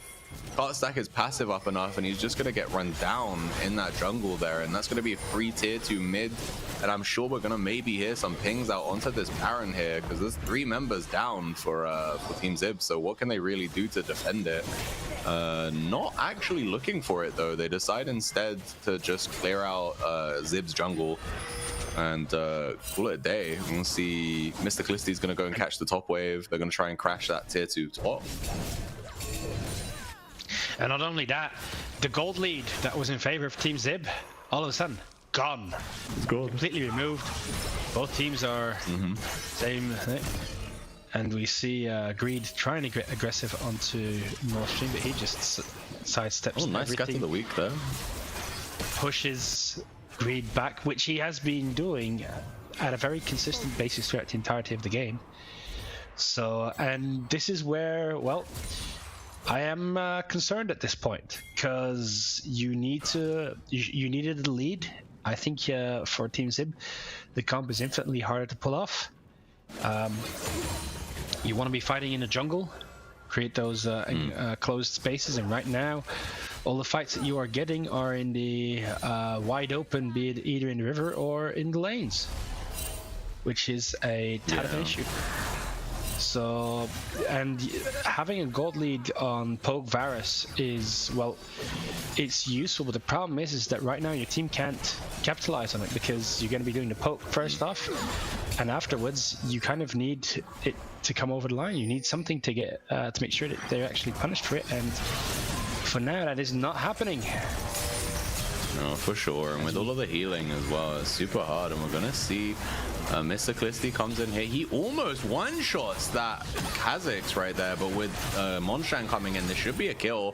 For sure, they get it. There we go. 2 turret shots are gonna hit Greed, and he's gonna barely walk out here, and I feel like Nord Stream's looking, but they immediately respond here with the Baron startup. So Hoi Hoi Hoi is gonna see it with the Redemption. He's gonna try and scare them off of it, but he is only a Karma right now, and even his AD carry isn't coming. It's on half HP right now. And finally, Veigar is coming alongside of TP from, I believe that is Greed, but it's on 3k already. They are probably going to walk out with this. It's now going to be a case of can Zib get return kills, and we're going to see Varus got the kill on the turret, and now it's a 4v1, so it looks like Xin Zhao is going to sacrifice his life here to make sure that the rest of his party get out, and so his GA is going to be down for the next 3 or so minutes, and he doesn't have the Baron, but they do get 4 Baron buffs for what was essentially just 1 kill and 1 turret in the mid. So while the gold lead does say that Team Zib are ahead, I think that it doesn't matter at this point. I think that with the Baron buff power play here, they get that tier 1 bot. They have 4 people with it. We're going to have to see in the next 2.5 minutes whether or not Cudders Cuties can actually turn this Baron buff into a meaningful lead. We're gonna have the Drake up well before then though, and Karma gets popped by Nord Stream, just wrong place at the wrong time, and she's not gonna be able to get any kind of vision now for this next Drake, right? She's up in 30 seconds and the Drake is up in less than a minute. By the time she's back on the map, if she's anywhere near the Dragon Pit, it's already gonna be very much Cudders Cuties country, and it's not looking very good for them right now. Yeah, Nord Stream actually realizing that if he can get a pick there, he can deny division, which is absolutely massive for the team. And not only that, his ult now is an execute if it's at the final 15% health before the last orb hits. That's going to now be an instant execute. So he has gotten to the point where he can absolutely wreak havoc on anybody who he decides to unleash his power on. So we got a fair amount of thing as we are seeing that. Of course, Mr. Clisty and all the corruption, chains of corruption are going to land on Mr. Clisty, and they do get the kill here. So they have decided they're going to just trade over the Dragon Soul here. So they're giving over Cloud Soul for priority on the top lane. They might be able to get at least 1 turret here, but look, the Baron empowered base is going to mean that I don't even think they get this turret. They get the plates, and now they're going to get contested. So yeah, the turret's actually going to live on about 100, 200 HP, and now they're going to maybe get kills for it as well as they land Scatter the Weak onto Greed. He luckily is mobile enough to get himself out there, so they walk away with having given over Soul for 1 turret, 1 kill, and they're staying in this bush hoping to find someone, but the immediate oh my god, I can't, red trinket comes out, and now it looks like Greed is going to go down. Fat Cat's going to jump on him with the E. And now, yeah, Cudders, I think even though the gold lead is kind of not in their favor, I don't think it matters. We need to talk about the intangibles of the fact that they have Soul, the fact that they have Baron, right? This Baron power play was a net negative for them, and that is unfortunate. But with Soul in tow, I think Zib need to think about, okay, do we get that So do we get that, like the Elder Drake in 5 minutes? Is that the play? Do we go for that, or how do we win this one? Because right now we're gonna see the Needlework come out here onto Clisty. Onshine is a level down, only about 800 gold in the lead, but it's a 2v1, and oh my god, Zib nearly gets popped. He is running for his life. He's gonna E to get away, and now I think they have to target Monshine. And I think in this 1v1 at this point, Mr. Clisty does lose the 1v1, so it's not very clean. But luckily, all of the time he's wasting here on the bottom side of the map, his team are capitalizing. They get that top tier 3, they get the inhibitor as well on the top side, and now they're going to start looking towards the mid tier 3 as well. Meanwhile, Aatrox and Gwen are still just kind of dancing with each other at this point. There's nothing either of them are meaningfully gaining. I think that the Gwen might be able to crack open this tier 3 bot. We can see that Mr. Clisty doesn't want to base, because if he bases, he's giving up the turret. But he's so low HP that he has to play this very kind of delicate back and forth. You know, if he goes in on the low HP and dies, they lose the turret. If he leaves, they lose the turret. So he needs to kind of stay close enough that he's threatening, but not so close that he can be kind of checked on that threat, because if he does get checked on the threat, he probably loses. So really well played there by him. Go on. Considering the amount of fighting that has been done, I would be very curious to see what the total damage is of all the characters in this team, but I wouldn't be surprised if the top laners are just taking it away completely. Yeah, because they I just imagine keep it's going at Aatrox each and other. Gwen. Yeah, we can probably get that up. Yeah, there we go. Aatrox 31.9k. Wow. Genuinely crazy how much damage Mr. Clisty has been able to do on this Aatrox. And oh, Scout of the Week tries to come out on Gwen, but she drops the Shroud. She's gonna get away with it, but the Fat Cat doesn't care, and he jumps straight onto the Karma. She has to flash to get out, and look at that 4th item Serpent Spang for the Xin Zhao. So he has built something I'd say is probably suboptimal for him, but for the cause of the team, for the ability to shut down the Karma, it's been, you know, I think it's invaluable here for them, right? They're going to be able to kind of shred people a little bit easier, get on top of priority targets. We can also see the shielding coming out there as well, but ooh, they get the tier 3 mids, and now Greed is looking for an angle. He's going to go in, but immediately Wildcraft is going to get popped to try and keep that carry alive. Zib is going to kill Walker, Vigorous Gang is going to get the Sivir, and now it's going to just be a rundown, and we're going to see North Stream flash over the wall to keep himself safe, but Xin Zhao's GA is going to proc, and he's going to come straight back up into a death. And that is one turret here for a clean near ace for the side of Zib. And with Baron up in 10 seconds, I'm sure they're going to be looking for it. We can see Greed with the aggressive TP. He's going to be looking here for Nord Stream, and he should find him. Scout of the Week is going to keep him alive just about. And that is crazy. Meanwhile, on the side lane, we get to see Mr. Clisty on the Aatrox is just kind of with his wave, just shredding that tier 2 bot turret. Getting a thing for the negative players team has had here, and they are constantly playing 4-1, right? Like, I've noticed that most of this game has just been Aatrox in a side lane, Aatrox versus Monshine on this Gwen, and Gwen really wants to fight at this point. She is fully scaled, she's got Rabadon's death cap, she's happy to take this fight, and she's got one more use of Needleworks left, but she can't quite catch the Aatrox. And Team Zib actually come off of the objective as well. They did start the Baron, and we can see pings from Cudders Cuties to say that they think they're on it, but they didn't actually do it. They came off of it after about 10 seconds, so no Baron for them. We're back at parity. Oh, sorry, go on. I think that is to be expected in all fairness, because if you look at who was on that Baron, who can really shred it really fast, it's going to be the Gwen who does a fair amount of damage to it, but as good as no, please, Karma's gonna get caught. Karma's gonna get caught again. Oh no, 5th death of the game here for the Karma, who just, again, she's just not really respecting the amount of damage that comes out of this Syndra. And yeah, run me through this play, because this goes fairly well for Team Zib. It goes fairly well, with many people burning a lot of their abilities to negate the Silas engage, who then instantly goes into his Zhonya's. Of course, meanwhile, we've got Zib jumping on the back line and then blowing somebody up. That being said, the Cuties, they do have a very good Baron taking team with Sivir. Does a fair amount of damage, and there we go. We see that going over to them, and considering that the dragon will soon be up. I'm guessing that they will take recalls and go straight to that dragon, and I've got the feeling that this Elder Dragon is probably going to be the decider. Oh, it has to be, surely. If anybody gives it away for free, they lose the game. So they have to fight this. And we're going to see ultimate for, from the Xin Zhao is going to get taken for Silas. So he's going to be okay to kind of go in and maybe be able to knock some people out. But North Stream right now is just so strong that he's able to kind of strong arm this Silas out of the fight. And with Scatter the Weak on quite a low cooldown, he's able to use it fairly kind of liberally. What I will say is that for the Cuties, the inhibitor is respawned on top side, so no lanes are actively pushing right now. They have no supers going in any lane, so this is gonna just be a dance between these two teams.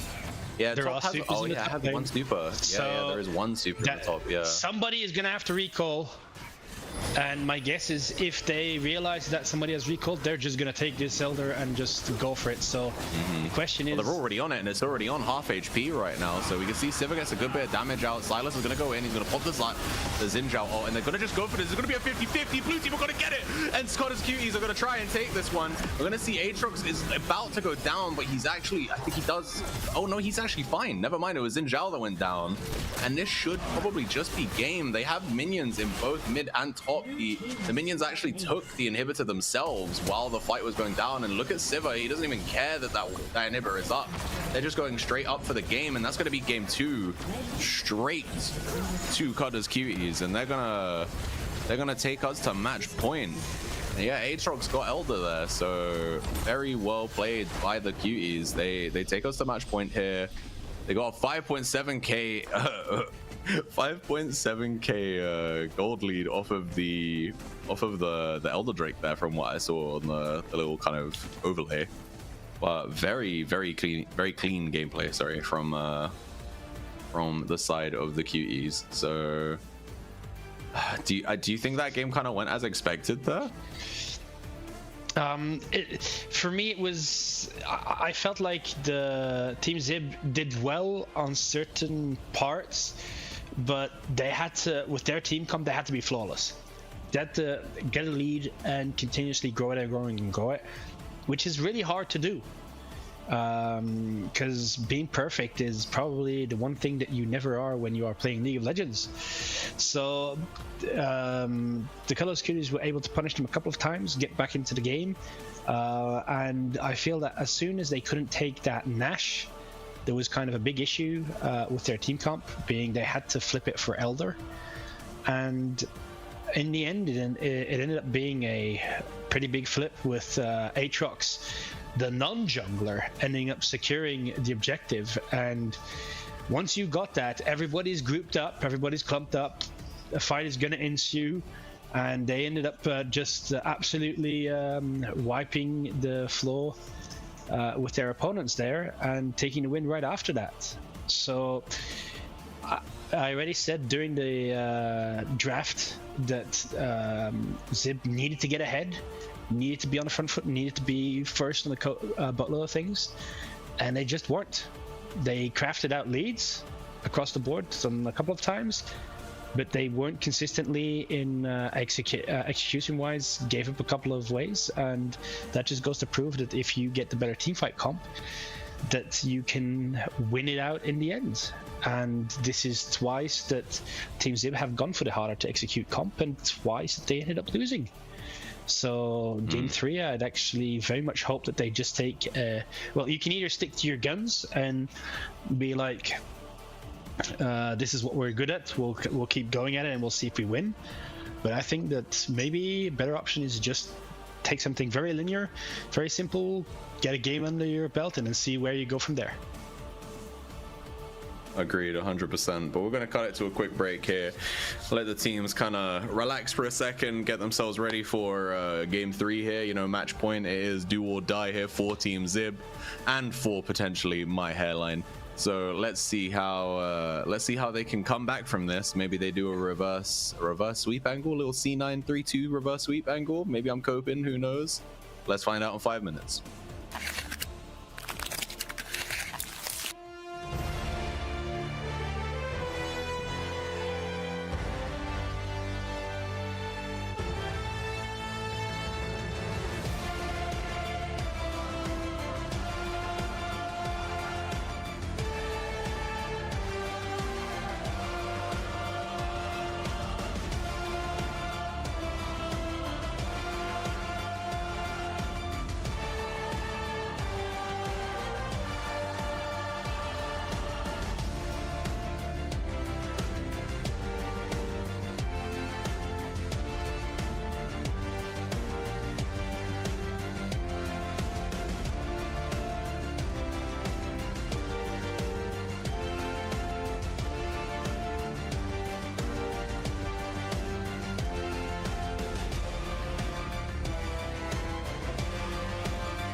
Welcome back, ladies and gentlemen. We are here in the wake of Game 2, ready for the new beginning of Game 3 here, where we are at match point for Cudders Cuties. They are one win away from taking it to the finals, where they will be just a tip away, just like a couple centimeters away from getting that three-peat. So we'll have to see if they can do it here. They're trying their hardest, clearly, you know. They're trying harder here than they did against Mystery, and let's put it that way. I think Mr. Callisti and North Stream have definitely showed up in this series. I think they are the main difference makers between this series and the previous one, right? I think that up against Mystery, and they both had a kind of hard series. And up here against Team Zib, they're doing better than they did in their group stage performance as well, to be honest with you. But less said about that and more said about the draft here, as we're going to see the exact same bans from Cudders, and is a little bit of adaptation. Yeah, adaptation from Zib. I like this. You've tried something twice, it hasn't worked out, then you need to adapt. I like that they're trying a different route here. We do see Mundo going over B1 to the Cudders, which technically could go either way. I think we both know who will be piloting that Mundo out of the two of them. And Team Zib opting to take the Jinx. And for now, if you pair this with an Enchanter, I think this is a very, very good pickup, because you will you'll make a very clear identity for your team. So, but we'll see what they decide to do. 100%. I like the adaptation. What I want to say is Vega Istigang has consistently beat Etnavs in lane, like in all of the two games that we've had here, and in all three of the games that we had in the group stage. He was the one clear person who is definitively winning every single lane. So I like the Jinx here, because I think if they build a protect the president comp around Jinx, Vega Istigang should be able to take the game. I think that if they can keep him safe, he can shred this Mundo that's been the B1 pick here. We don't know if Mundo is jungle or top yet, but we have seen the Mundo in top for Cudders Cuties before, I believe. And then we see for the rest of the picks, we got Diana picked up, still one of the best junglers on the patch right now. Could also be flexed mid, but I doubt it, considering the Yone has been picked up here as the R3. And then on the Cudders side, they've gone for Ashe and Seraphine, so a very utility-based bot lane here.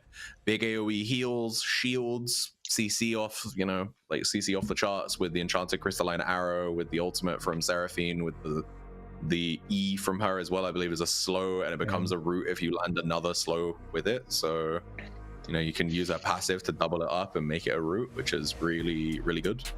Meanwhile, I'm a tad concerned here, though, because right now it's Jinx with little to no peel. And considering that Lulu's already gone, if you get rid of the other logical enchanter, being Milio, I feel like that Jinx might be a bit solo caught out there. So I'm somewhat concerned. Hold the phone. Right. I'm gonna say, if we look at these bans from Cudders, it looks like they're not too worried about the Enchanter pickup here. In fact, they actually want to take away the aggressive options from Hoi Hoi Hoi. They want him on the Enchanter, so they leave those options open. Yeah, like you said, they have the Milio available. They have I'm trying to think of other good examples. Although, whoa, that's gonna be a brand jungle, I imagine, right? Oh no, it's got to be brand support. Okay. So it's okay. They do go Milio. Okay, cool. Nice, because in my head I was there like, brand jungle just got buffed. I'm like, so where's it? Yone top, Diana mid, brand jungle. That they're cooking something for this game 3, but no, they do opt in for the Milio. I think the Milio makes a ton of sense. The enemy team didn't really have a ton of major hard CC options here outside of that Enchanted Crystalline Arrow and the Seraphine ult, but You know, Milio is a great disengage tool. They could have also gone for the Janna as well, but as we move to these B4, B5s, and I see North Stream takes the Talia, and then we're going to be blinding the Darius top here for Mr. Clisty, so he's going to be... Hang on, Jack, because technically this is a double flex. You can put Darius into jungle because he's been puffed this patch, and he has been performing really well as well. So right now, if assuming that Cudders can play both of those champions, jungle and mid, jungle and top for Darius and Mundo, they can look what the matchup is and then decide afterwards, what do we want to send where? Which I gotta say, that is a very, very clever adaptation. Also, somewhat surprised that the Talia got through, for the very simple reason that has been there in their bans on the first 2 games for Team Zib. And so now they've completely let it through, which meant that Cudders obviously picked it up. And I'm not sure into a Yone who does a fair amount of dashing, that Unraveled Earth is going to have a nice bonus to it. So I'm not sure this was the smartest decision here, but I guess the game will prove. The proof will be in the putting at the end of the game, and we will see how that works out. I gotta also say, I find it interesting to see Set locked in as top laner, because against a Darius I understand very well why you take it, but I don't have a really good recollection of Set doing well into Mundo. So unless you are certain that Darius goes top, I'm not sure this is really your bread and butter best possible counter pick. No, I mean, that's kind of why you do these kind of multi-lane flexes though, right? Because now that ambiguity means that when they're in that 30-second window to pick their, their R5 pick, like, they don't know what to take. They have to take what they're comfortable with. So you can assume that Monshan is comfortable in either of these matchups, but I would assume it's Darius top. I think that Darius top maybe fits Clisty's kind of profile more in terms of how he's been playing in this game. And I think that Mundo, both of them don't really give great engage tools, so that's why I don't know if either of them are particularly Fat Cat's kind of territory either, but we'll have to see as the game gets played for sure. I mean, if you go strictly by the numbers for this patch, and me being a mathematician guy, I love numbers. If you go by the numbers, Set versus Darius is one of the most common matchups and is Set favored. However, the flip side of that is if you put Mundo in there, it is favored for the Mundo. So basically it's the Cutters who have the decision here, decide where do you want to go. And not only that, Darius jungle, with all these lanes, considering the amount of setup that there is there, it would work out really well. So this is basically the Cutters' decision to make. Do we want Mundo in the top lane, or do we want Darius in the top lane?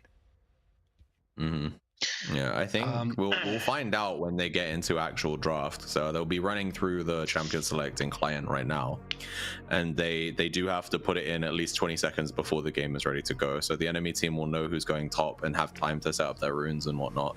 But I imagine what I did see, funnily enough, I see Sai saying this in the chat, is what they could do is put the Yone, if it is Mundo top, they put Yone top, and if it's Darius top, they put Set top, right?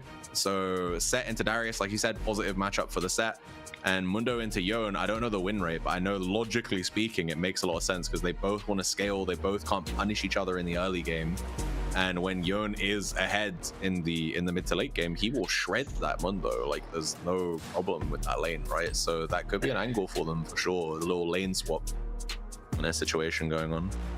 And we've had confirmation it is Darius top.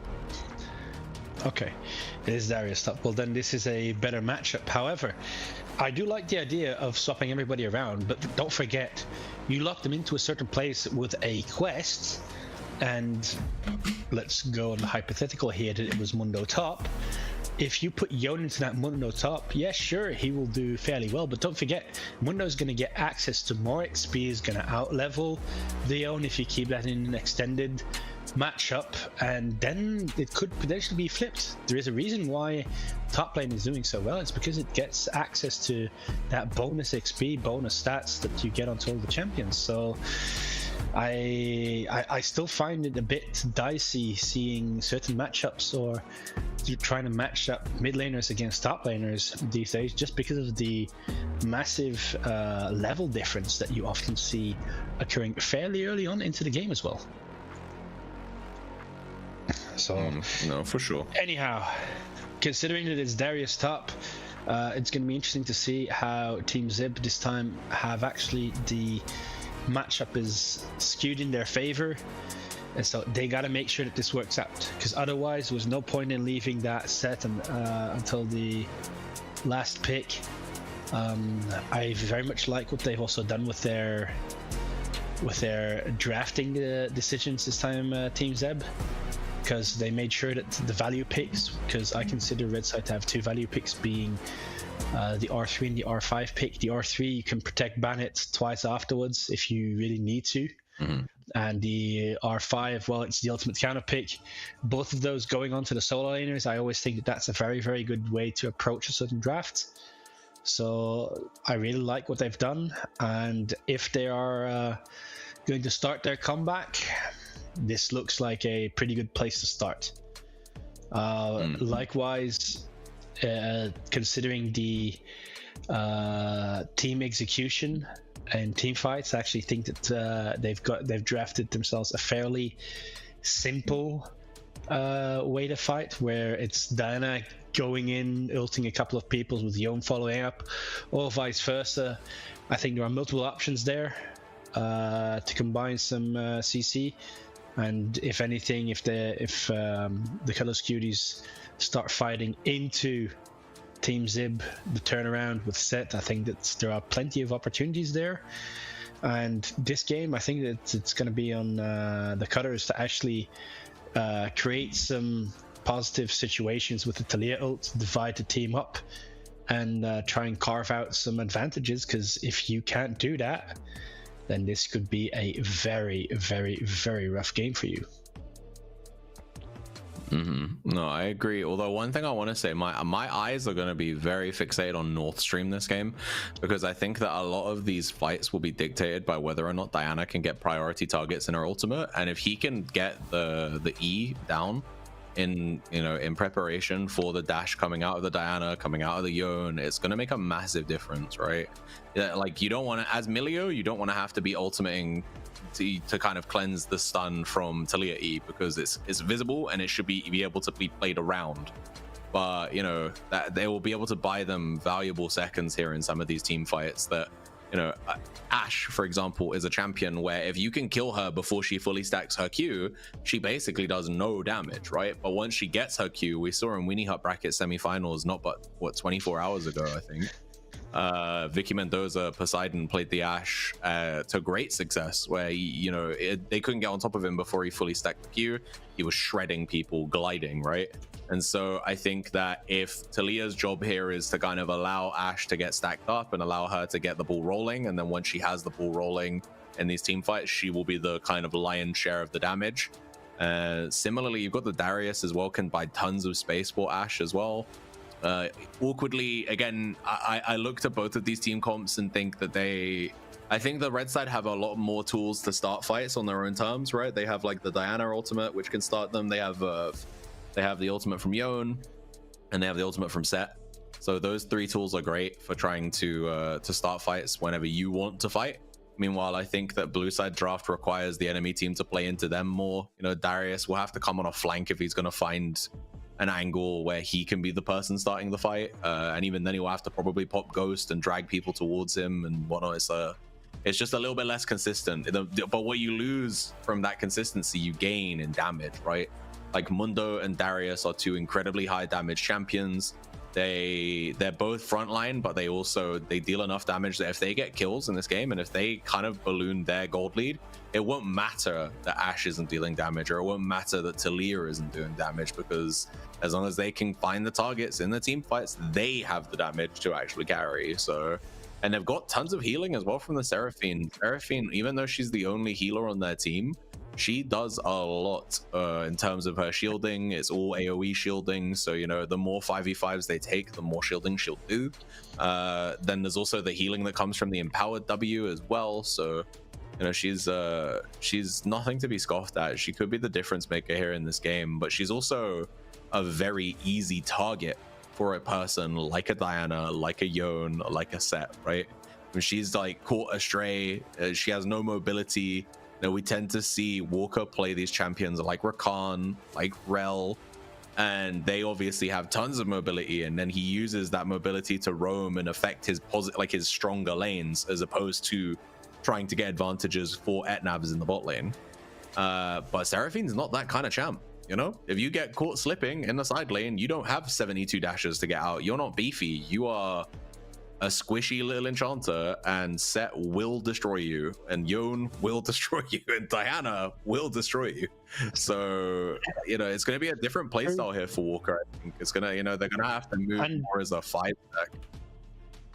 And there's also an interesting part here where I think on both teams technically have, let's say, reset carries. Jinx, as soon as she gets one takedown, she gets excited and she wants to go on and on and on and on. Likewise, for the other team, it might not be the AD carry, but they've got a reset carry from the top lane, being the Darius. As soon as he gets that one kill, his ult cooldown gets refunded, and he just has to hit somebody at that point. And it's automatically max stacks applied, and if Decimate is up, down you go. So another point that I also wanted to point out is this is the first time in the predictions that we see that there is a majority Steamo coins being for invested Zib, right? in Team Zib, although it's only one person going. So Team Zib there's one person having the total fate, whereas on the other side it's 4 people having invested a minimal amount because they see the good odds they can get from investing in the Cuties. Speaking of the odds there, you know, I think we are ready to get into games, so we're going to see whether or not people's Steamo coins are in the right place. We're going to get into this potentially final game for Cudders Cuties versus Team Zib. Build here and see how this early game goes, because I think it will dictate a lot of the pace right now for Team Zib. You know, I think in both correct me if I'm wrong, were they ahead in game 1, or was game 1 just a steamroll? Because in game 2 they were ahead for most of the game, but they just kind of lost it in the team fights. Game 1 was a back and forth where they just traded minor gold leads, like 1k back and forth, if I recall it correctly. Right. I think there were 6 or 7 changes in the gold lead, so it wasn't immediately clear. However, still bog standard starts. The bot lane just choosing to both check to see if the other person is in the lane, and then a little group up in the mid part, get some deep vision so that you know where the opposing jungler starts. So, I want to say as well, Seraphine or Walker on the Seraphine he's taken red trinket here as his first trinket, right? So that means that bot lane right now are going to be playing with a little bit of compromised vision in the early game. And considering that jungler isn't going to be pathing to them, I am going to be eager to see if anyone from Zib can adapt here, and if they're going to punish that lack of vision, because it would make sense to if they can, but I don't know if they're actually aware right now.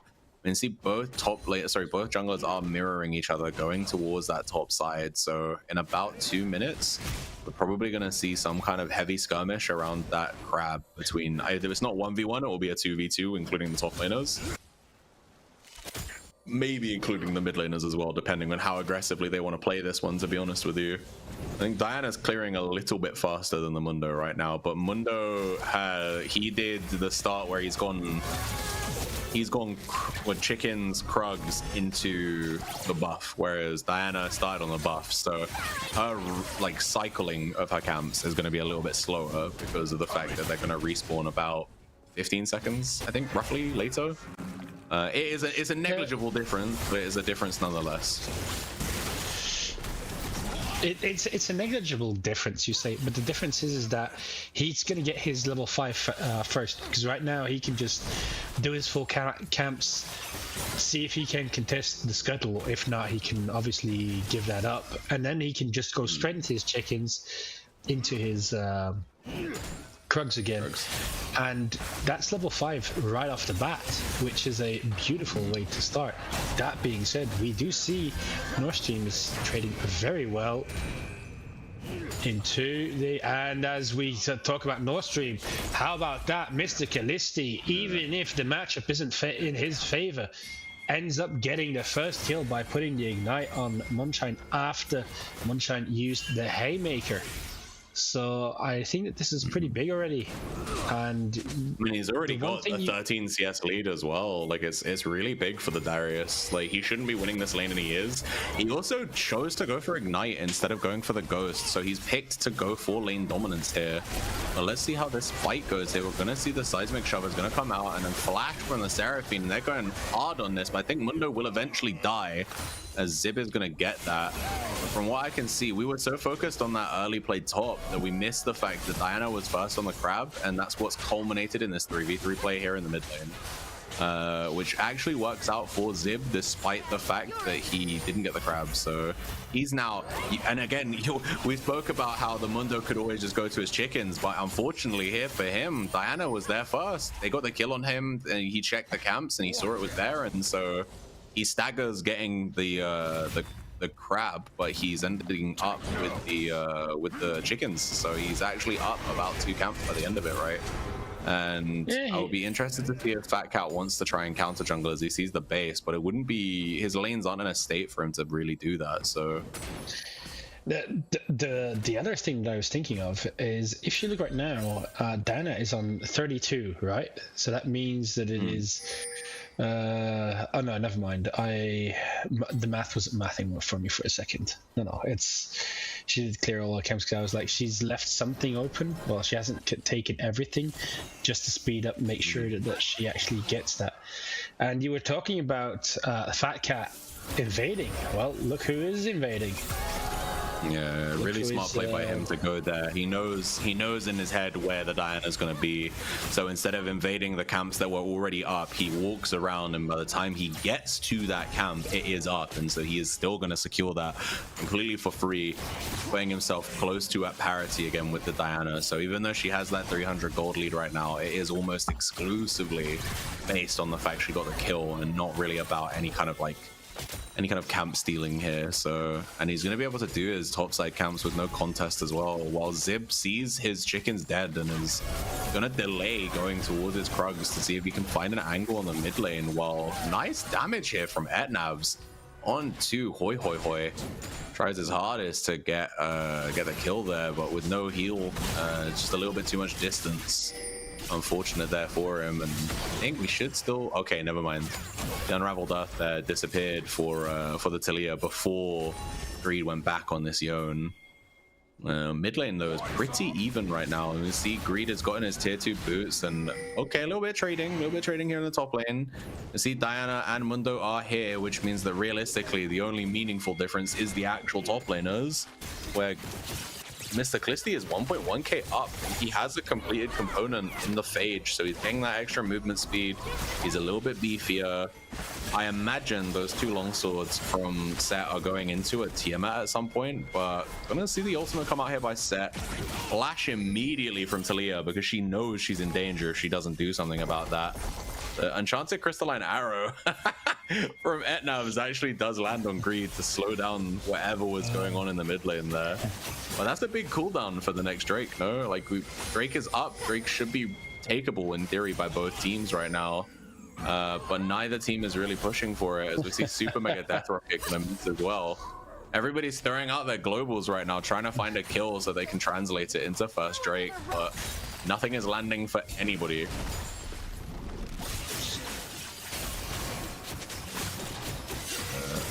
unfortunate there for Vega.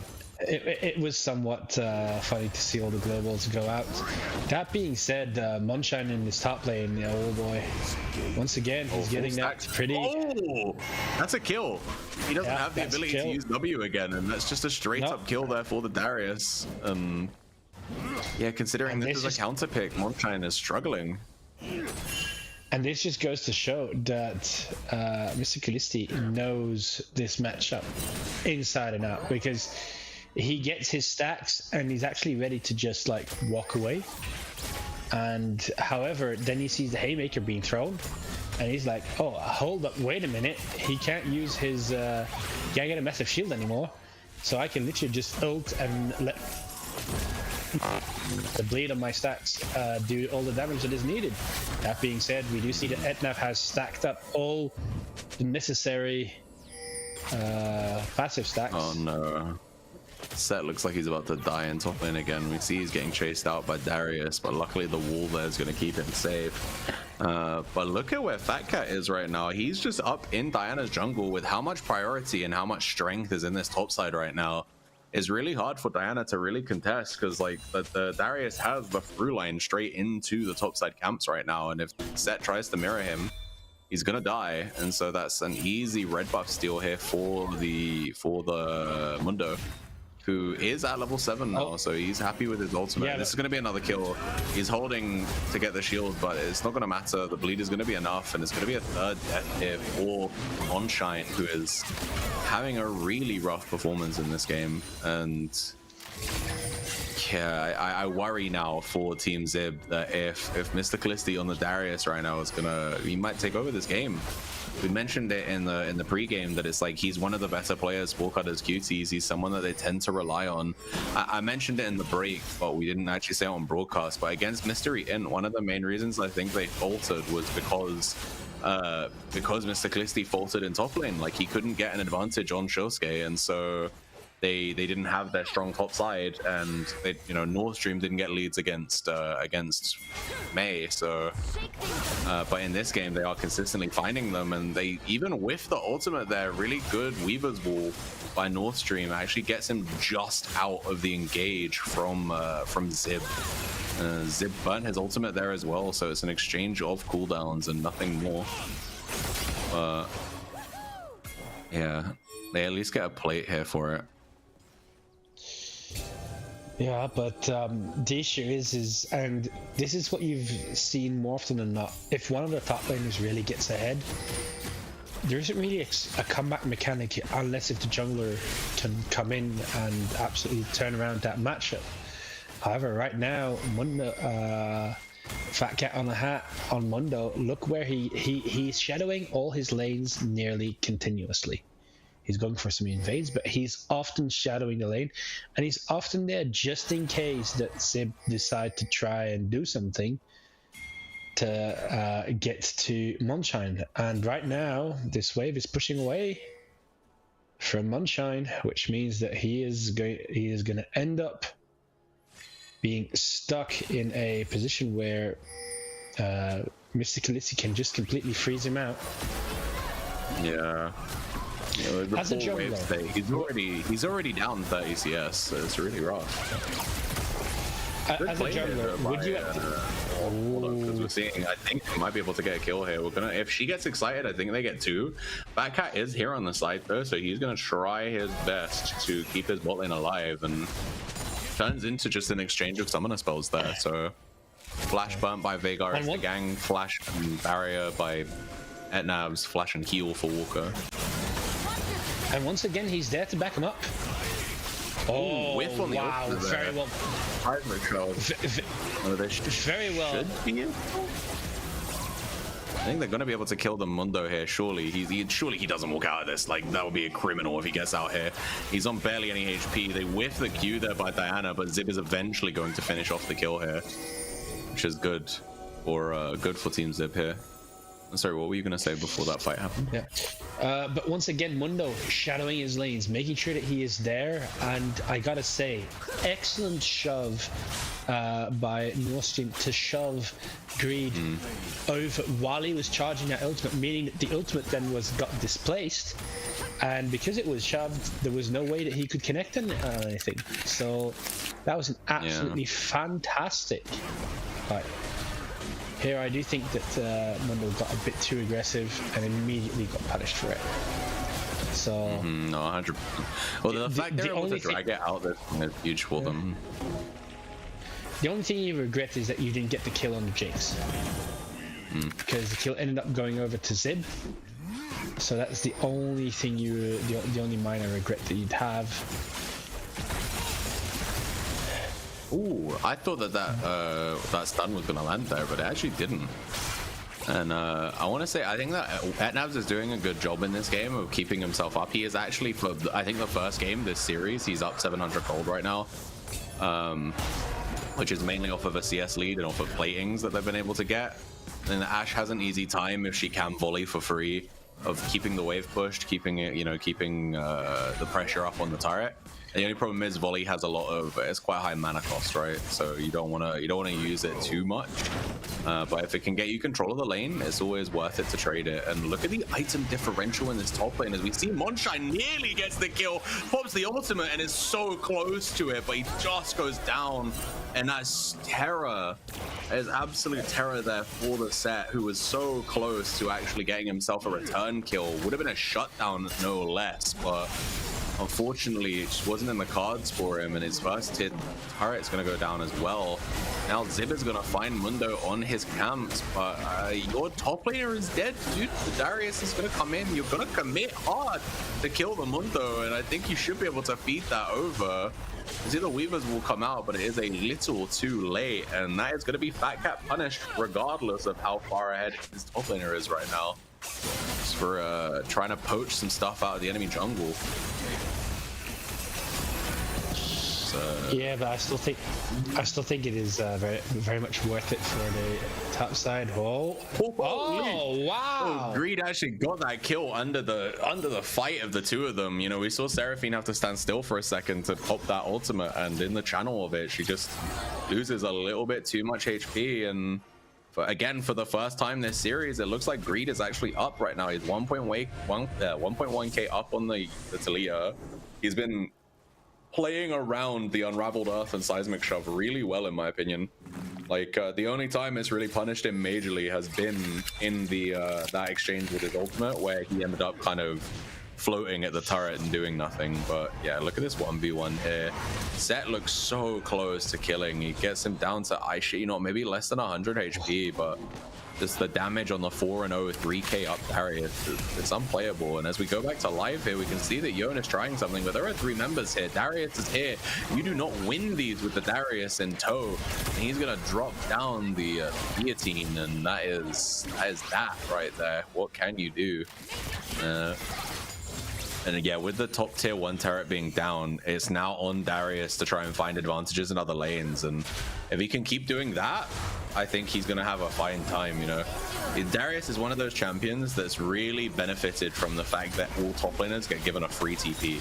It means he can take combat summoners like Ignite, or he can take the Ghost, which is what he would normally take anyway, and he can still be at these late game fights. He doesn't need to decide, I cannot side lane because I don't have TP, because he's going to get it every 7 minutes now as part of his top lane quest. So, and with the Darius being as ahead as he is right now, it's like I said, I think it's scary. It's very scary right now for Team Zib. They do have leads in other places like jungle and mid right now, and the gold lead in the bot lane has been completely nullified with them getting that tier 1 bot. But 3.6k difference. 3 levels difference in the top lane right now, 13 to 10. It's super difficult for the set to get back into this game, in my opinion. He's very, very much going to struggle. He hasn't even finished his first item. Meanwhile, Darius has got Triforce, which, by the way, is also a more aggressive option for him. You would tend to go for the Stride Breaker so that you have that sticking power.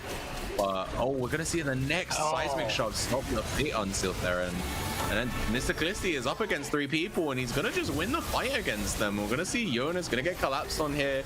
Very close to going down, does eventually drop, and we've got Veigar, Istic Gang, and Zib were looking to try and punish Mr. Callisti because he has a 900 gold shutdown on him right now, but they couldn't actually finish it. And now I guess their only job here is to wail on the top tier one and get some turret plates, right? But even then, Mr. Callisti is just gonna match them with his TP, and they can't even get plates. Like, again, they can't really fight this Darius, and he's already on the Jinx. Jinx is dead as hell here. She doesn't have barrier. She's gonna die to the bleed here, and we see she emotes, so she knows that she's down. And the gold lead is beginning to explode here for Cudders Cuties. They are 4K up right now, and I do worry a little bit here for Team Zib. I think I don't see where they go from here. The positives are that they have 2 Drakes, and that they did have more plates, but now it's 14-7. So, you know, with all of these tier 1s going down, break down this replay for me, Mahaswara. Tell me how things go awry here. Here we clearly see it. They're trying to collapse. And then the Milio just oversteps, immediately gets blown up. And afterwards, the problem is Diana can't really get back in because she's got all the stacks of the passive. But look here, again, the shove to displace the ultimate from Yon, which means that the ultimate does not connect. And afterwards, he just gets caught and just run down. So I love how Greed is trying to set up these aggressive plays. The problem is Northrum is just reading him, and here we see the catch again, and the difference is Mr. Callisti immediately knows that he's got the Jinx, he's got the stacks, that she will end up dying to him.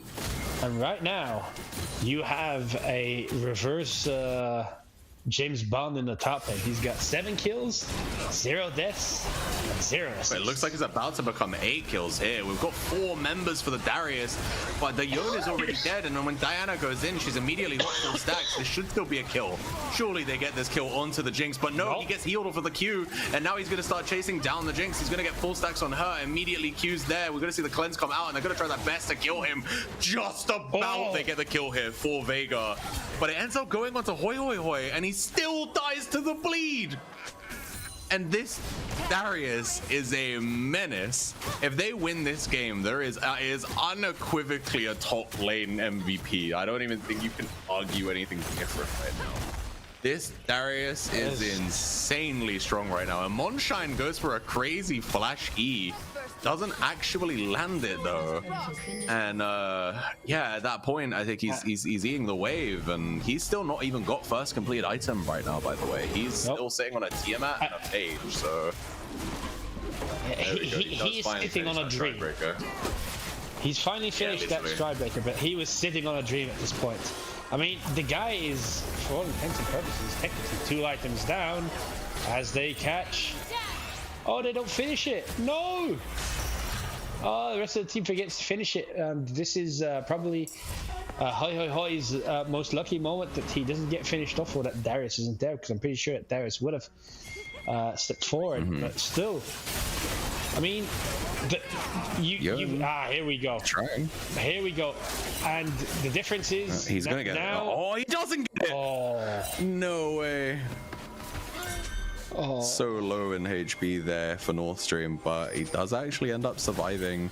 I think he just got pulled back by the Yoni a second too early, and now the only gold lead is really that 1,000 gold that went over to Hoi Hoi Hoi in the support role. Like, Milio's not got the facilities to really change the outcome of this game.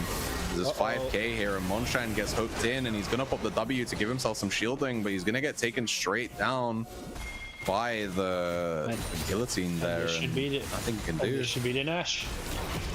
Yeah, it should be 100%. Nordstream here is gonna get jumped on by Yone. He did use the Unraveled Earth, so he knew it was safe to go in, and he gets a shutdown there for himself. So that is gonna be a gold lead here in the mid lane, but it's still at the cost of a Baron. You know, you get one kill and you get tier 1 mid for a Baron. You can see Mr. Callisti is pathing towards them, and the Enchanted Crystalline Arrow is gonna land on Zib, so they're getting at least one kill. Luckily there, locking down the Diana, it was kind of enough for them to be like, we'll take the confirmed kill, and Jinx gets to kind of waddle away. But yeah, this is still not looking good for Team Zib, and you know, considering they did top the group, they were seed 1. It's an interesting one, because we've had do you want to know something funny? Just I'm not going to talk about this play. I'm gonna talk about something that I think is hilarious, is that the upper bracket, so the Sweatlord bracket and the Weenie Hut Junior bracket, is mirroring itself, right? So they had what was it? Cudders Cuties are the 3rd seed of their group, and Zib are the 1st seed of their group. And they won. Well, if they win here, then they will be in the same position as Church of Copium Kings in the lower bracket, where they're a 3rd seed. They beat their group's 1st seed to make it to finals. Meanwhile, and then the finalist they'll be facing is the 1st seed of the other group. You know, I'm just saying that Eunice needs to write better scripts, because we're repeating stuff. Like, you know, what is this? For that to happen, we would need a game 4. Because otherwise, there's no wrong. Nah, I don't see them pulling we could argue that. It depends on if everybody on the team. I assume that everybody in this team has done their chores, and that there's no issue with that. True. So. Holy. Yeah, everybody in this game has done their chores. There's going to be no AFK, which means it will be a 3-0, more than likely. In the replays that we watched, they took an inhibitor. Like, that's how aggressive this game is, and I genuinely think this is a last stand here. If Greed does not come back for this defense, they are losing the game right now. We can see that the base was coming in, but the team, okay, never mind. Cutters Cuties have changed their mind. They don't want to end the game right now. They want to go for the Drake. They want to get themselves their 2nd Drake of the game, and that leaves Greed time to push on the top side. Quick question for production, if they know. What is the record of the amount of kills on a single champion in the bracket so far? Currently, memory serves, I think it's Humble, and I think he was at 17. I can find out. Memory serves. Give me a second. Because right now, I mean, could you imagine that Darius being that far ahead with all the setup he has on his team, with the Ash Arrow, with the Seraphine ultimate that could go through him? There is a real scenario here where he could just pentakill, and he is so far ahead of everybody that scenario isn't out of the possibilities of this realm anymore. It is actually Greed who has the highest kill count. He has 22. Oh wow. Okay. So, barring a double pentakill for Mr. Callisti, it's unlikely he will match it in this game. Yeah, unlikely, but we'll have to see. Could still come through here, who knows? If this game drags on for much longer, we see... Oh, okay. That was really nice to get out there, but still, they're going to probably lose this tier 3 top and probably going to be on triple inhibs down by the end of this, I imagine. They're waiting for the next wave. Baron is off, so it is no longer going to be easy for them to push, but they have better wave clear than the red side right now, so red side is really relying on the Jinx. Jinx is going to get caught by the slow, being hit by the rock there, and now here comes the Yone. Yone is trying to get in, but again, it's very dangerous for him here. He's probably going to get one shot if he gets caught by that Darius. Luckily for them here, Darius is quite low in HP, so they kind of have to pull back, and they get to keep that inhib for one more minute at least. And with that being said, Nordstream's gonna hit the base here. They know they have Drake in 3 minutes and Baron in 90 seconds, give or take. So I think they're gonna just hold out. Do we know how long they have on these inhibitor timers? I think it looks like the middle one is coming back up pretty soon. I don't know about the bot lane one just yet. The middle one should be 2 minutes. The rev estimate there, it's a 2 minutes. And the bot one, well, that's going to be the big question, but I got the feeling it's fairly close to each other. That being said, they were taken within about a minute of each other. That being said, look at the discipline from their team. Oh no! Oh boy. Greed is caught out here. He split pushed too close to the sun. No, gonna get and his popped, wings got unfortunately. Exactly. Rip for Greed. Fourth death of the game here. Still one of the only people on his team with a gold lead right now, but it just doesn't really matter when that Darius is as ahead as he is. He's, you know, he's 7k gold. Can we check how much people have in gold? I want to know if his gold lead is bigger than some of the gold on the supports right now. It literally is. He has more gold in difference than Monshine has total in the game, and Monshine has less gold than every other player in the game. That is, he has doubled the gold on his opponent right now. That is genuinely mental. And you can see they're death pushing here, waiting for someone to come and try and get vision on this Baron, but luckily for them, no one's come. But Monshine caught again, and he's got the W here, but he does actually get it. He lands it onto a couple good targets there, so I've got to say that's maybe a good death for him. But still, this fight looks really murky. With Darius being okay, he's like on 40% HP. You can see Zib tries here to kill the Talia, but Talia's gonna flash out and get her with the Q. And now it's, what, 2 dead for the side of Zib versus 5 in the 5 still alive on Cudders Cuties side. And it looks like the Cuties are deciding to just take the free play here, which is to take the Baron. You know, Veigar, Istigang had to go back. He had to catch the waves crashing on his Nexus turrets. And so with their mid inhibitor up at least, you know, it's, I mean, I don't know, this game still feels very much over right now. But we'll see what they can do, you know. We'll pray for the hero players if it's what Zib can do. The only way they get back into it is if that somehow the team takes 2 in, if the Cuties takes 2 inims again, and then don't end the game, which means that you can literally just funnel a truckload of gold into Veigar's gang, and then you hope for that one magic team fight. But Greed looking to make something happen here. But he has to. I don't think just has to run. Can be done there. Zib is gonna jump in onto 2 people. Okay, they got Walker, and now they're excited. They're gonna get 2 kills. They're gonna get 3 kills. Yon is trying his goddamn hardest right now to bring this game back, and they actually get 3 members. That is really well done here by the side of Team Zib to try and breathe some life back into this game, because those are all major shutdowns. And Yon maybe a little too excited. He had 1 good play and he was like, all right, boys, I'm 1v1 in the god in this game right now. But this is the one issue that the team has, is if Callisti ain't with them, that is their way in there. I gotta applaud Team Zib here for making a snap decision, absolutely unloading and just blowing everybody up before Callisti could actually get to the team. Because this is the one way that they can come back into the game. Not only that, as we look here, we see 4 of them going in, and look at Callisto. He's in topside. He's completely stuck. They just get to unload all together, and by the time that he has TP'd in, everybody is dead, and then he just gets to watch from the midi. And right now, Team Zib, all of a sudden, they have a bit of a lifeline, because they got Soul Point. There is a chance to go there. They're only 3k gold behind, and granted, it's a 6k gold lead for Mr. Callisti.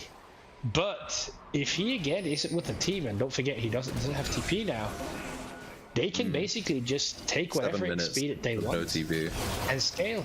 No, I agree. Yeah, they can take whatever they need. 7 minutes of no TP and just scale up.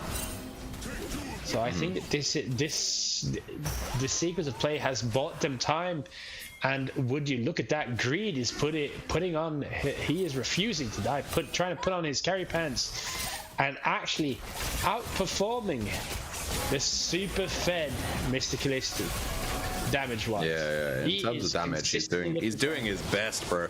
And look, he's got the GA as well, so he's got that kind of a little bit more liability here to be able to be aggressive. And the Diana ult's gonna come in, Fate on Silk's gonna come out. They're gonna be able to get the Yon on a rampage. One is still gonna go down. Monshine is the sacrificial lamb, but the fight is still a net positive here. And Darius is being kited, so Darius can't do anything, and that's gonna be a shutdown onto Veigar. It's the gang, and now they're gonna be able to chase down. They have got excited. 4 members here of Team Zib still alive, only 2 for the side of Cudders Cuties, and the Cuties are bottling this like prime fucking Arsenal right now.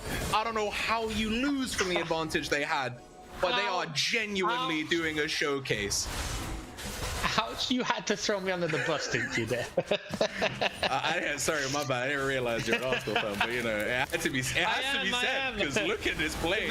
3-man Diana ult, and just immediately pain. And the worst part here is that Tristana initially, Talia is initially, the Weaver's wall is really good. The problem is, Diana pulls everybody back to the wrong side of the wall. So they are just stuck there. Oh, Greed here might be a little bit caught out. He is going to get caught on the Unraveled Earth there, but doesn't actually die for it. He gets to keep his GA as well, which is super important here. You know, we have, let's think neutral timers here. What do we want to play for? We have about 90 seconds on the Baron, and we have a little over 90 seconds on the Drake. It is going to be a Cloud Soul, so whoever gets that's going to be super happy because they're going to get extra, ability, I think it's movement speed on their ultimate, and I believe it's just out of combat movement speed, and that's gonna be a very clean kill there. And I am so surprised at this game. If I'm both teams, He's just gonna get himself another kill, and he's genuinely feeling it. Put the team on the back for this game. Somebody booked this guy a session with the physio because Tube was trying to say that this whole game is based on Seraphine being dog or something. I don't know, bro. Easy yapping. Ignore Tuber in the chat. Well, you see, Greed is gonna just push these guys far away from this inhibitor, and they're gonna crack open the base here. We got 20 seconds on Ash and about 8 seconds on North Stream. They're looking for the end. They're looking for the end. They are. They can maybe find it. They get the knock-up hit onto Walker. Walker's going to go down, and the Diana was going to come in, and they actually do a miracle comeback for this game 3. I am genuinely perplexed at how they were able to do that. That is crazy. Jack, you know what this reminds me of? This reminds me of that LCK game. I think it was Gen G, where the Nidalee against the Hecarim was homeless behind, I don't know, was it 4 or 5k gold? And they ended up coming back and win it. Because this is just absolutely crazy that Team Zib pulled this back. This was fantastic. I am all for it. This was some fantastic stuff. And if you just look at the damage dealt to champions, Mr. Callisti got off to this massive gold lead. And if you just look at the gold difference over time, I mean, they were up 8k gold. It looked done and dusted. And that one team fight where they kill everybody except Callisti, that gives them breathing room, that is all they needed to get back into the game. I was, for one, thinking that the only way they would get back into the game is if they would just send everything and throw everything in the kitchen sink at Mr. Callisti and see if they could just burst him out somehow. But boy, did I get proven wrong. If they just burst out the rest of the team, then sure, it's all good and well to have all that goal on Mr. Callisti, but he can't do anything then. So I gotta give massive props to Team Zib here. Excellent how they ended up playing this game. Greed, you have been an absolute pleasure to watch here during this game. And boy, oh boy, am I happy that this series isn't over and that we actually got to go to a game 4. Speaking of, we should cut to a break real quick so that we can get them to get into draft here. So we'll be back in about 5 minutes. Do hold tight. We will see how this game plays out. I see the numbers have bumped up since we've hit like 4 p.m. We got 25 people up in here. All 25 of you, be prepared for that game 4 coming at you in about 5 minutes. We will be back ASAP.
And we are back once again. Game 4. I didn't think we were gonna be. Did you think we were gonna be here after the first 15 minutes of that game? I didn't think we were gonna be here.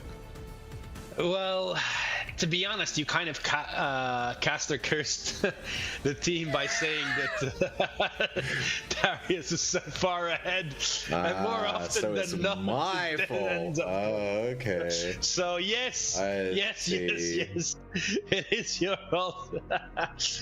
But no, in all seriousness, I actually thought that it more or less would be done and dusted. I thought that the only way to get them back was if they would blow up the Darius and then be able to get excited. But Team Zip proved me wrong.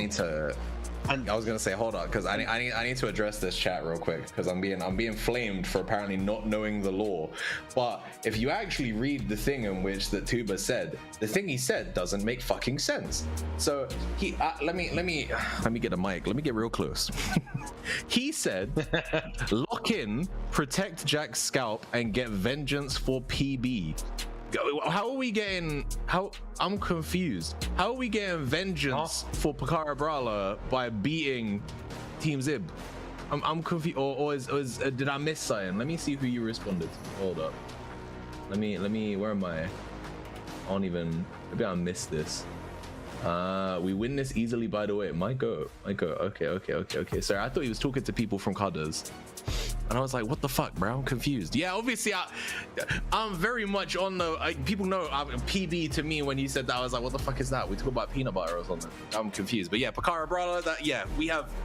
For those who are unfamiliar, this rivalry, if we would call it a rivalry, is well documented. So Mahasvara, instead of talking about this draft, let me give you and everybody in the Twitch chat a history lesson in MiniLCS lore. So Pakara Brawler is the original team of Hoi Hoi Hoi, and the support currently for Team Zip.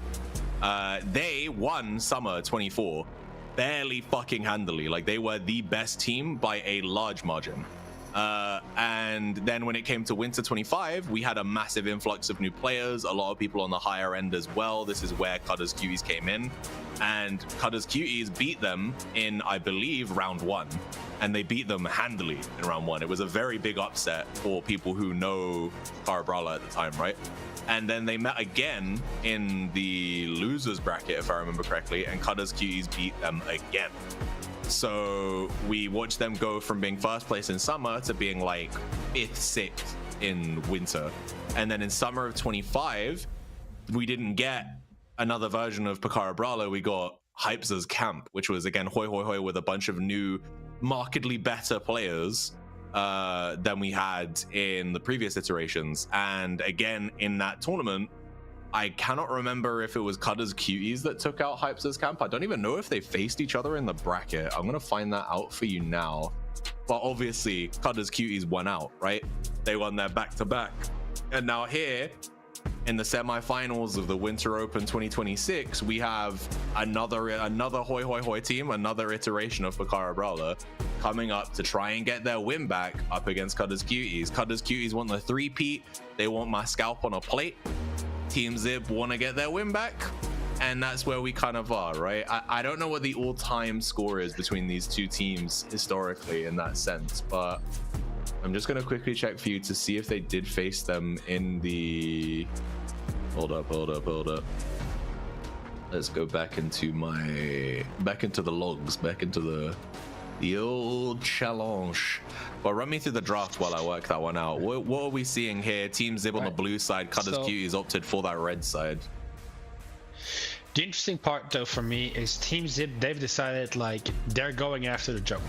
They right now want to make the jungler as uncomfortable as possible, throwing 3 bans his way, being the Nocturne, the Volibear, and the Vi.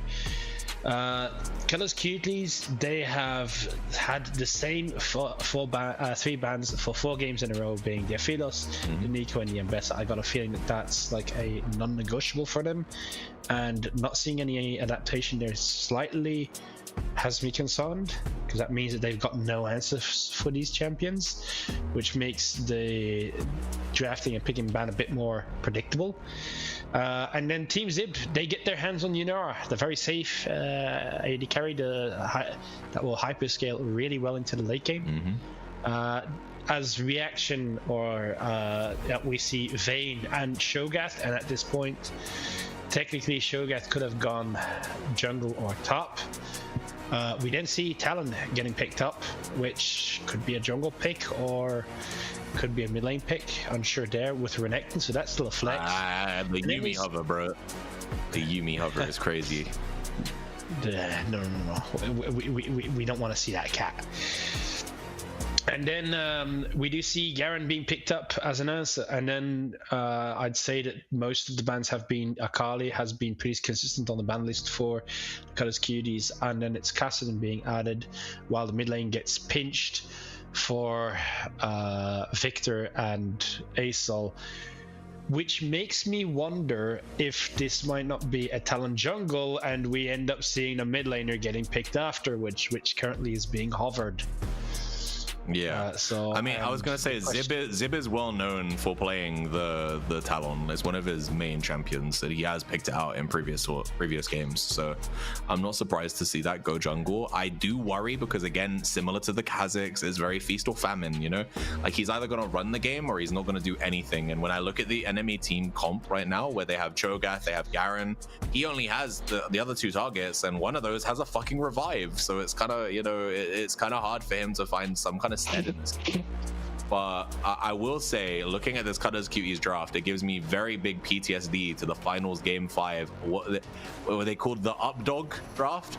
I have a feeling we might have like a yeah, there we go. Okay, yeah. So what I was gonna say is that what the Updog draft was in game 5 was they gave Etnavs his best AD carry in the Vayne. It's his main champion. They have North Stream on the Zillion, and then they have someone in the top lane that it needs movement speed to be problematic. So it was Warwick in that game 5. So this time they're doing it with Garen instead of Warwick. So I don't know why. Maybe it's because the lane matchup for the Garen is better than the Renekton. Oh, sorry, against Renekton than a Warwick would be.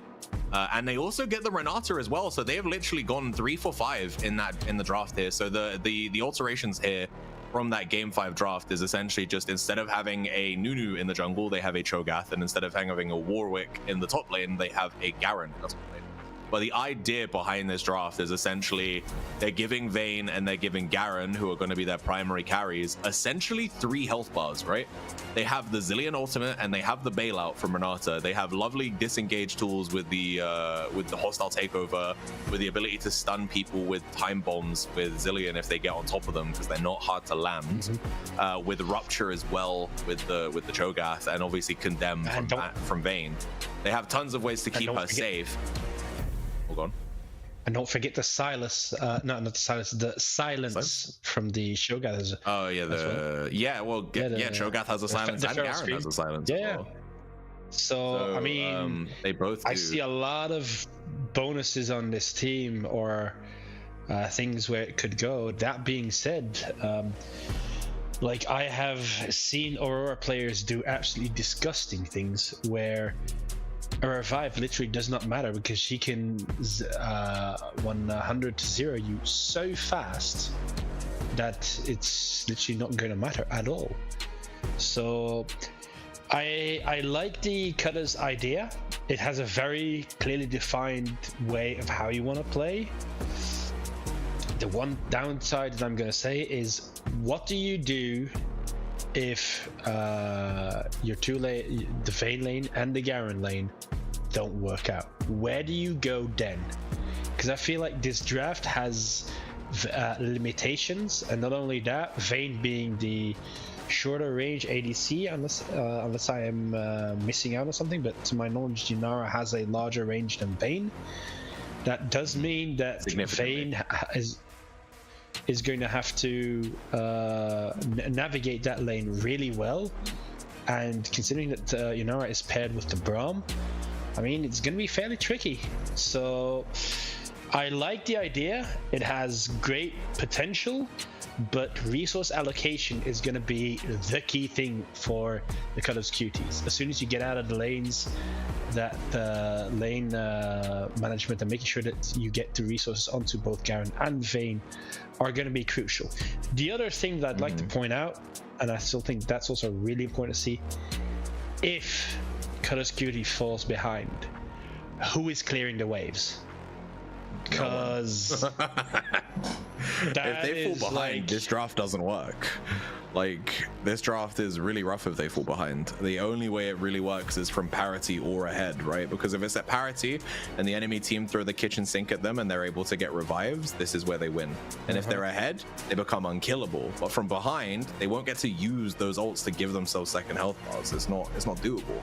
So what they really need, what they're banking on, is the fact that Etnavs will perform effectively because this is his best champion, despite the fact that it is at a range disadvantage, and that Callisti will get ahead in lane because he's gone ahead in lane every other game, right? I think without those two tools, and then Zilean should go even with the Aurora. That's kind of the hope here, is that he won't bleed too much, because I don't think he wins the lane. I don't think he ever has kill threat unless Cho'Gath comes in. Like, as a 2v1 then maybe, but like as a 1v1, I think that Aurora is too mobile, she's too bursty, she's hard to land those bombs on. So I think it's kind of a do nothing lane in the mid lane here. I think both of them are going to be looking for opportunities to roam. And then, yeah, I think for bot lane, for Cudders Cuties, they're looking to go even here. If they can go even and get items at the same time as Yunara, then Vayne is going to be looking to try and like maneuver around the team fights, right? Like, she's got Tumble, she's got Condemn, she's got invisibility from her ultimate. She has a lot of ways to kind of like, you know, kind of weave around in the fights and avoid stuff like the Talon, avoid stuff like Winter's Bite, avoid stuff like the Aurora. But can she do it is the question.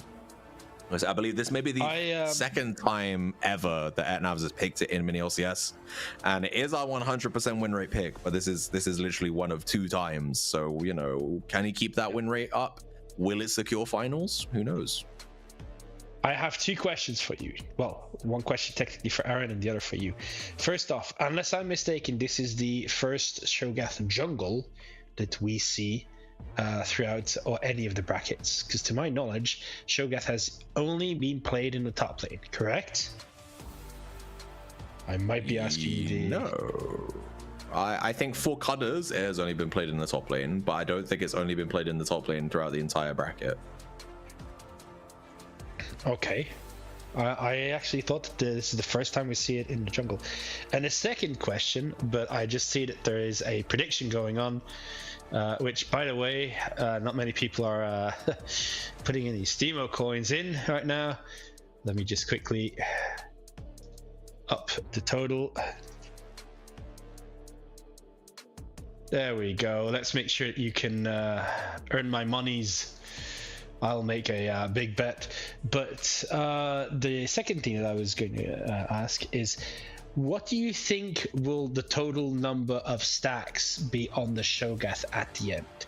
Because Cho'Gath jungle, I have seen people on streams go 20 or more stacks at a certain interval. Like, it seems to be something regular. In top lane, you generally see, like, if he gets to 15 stacks, that's considered an absolute large amount. But in the jungle, I've seen streams where he went 33 stacks, getting over 4k bonus health just off his ult, which is an absolutely insane amount. So I am very curious to see how this is going to be, how he's going to be built, what rune sets he's going to opt for, if he's going to go for the Hail of Blades or if he's going to go for something else. This is, for me, the interest where I'm going to be looking at it very, very frequently. I would have to Google, but I'll do that later on, how much each feast stack provides in terms of health, because I do not know these numbers by heart. But I am curious to see what that is going to end up on. Aaron's played enough Cho'Gath top. He should know how much consume stack gives. How much HP, bro? Oh, the lobby. It's because they asked to remake.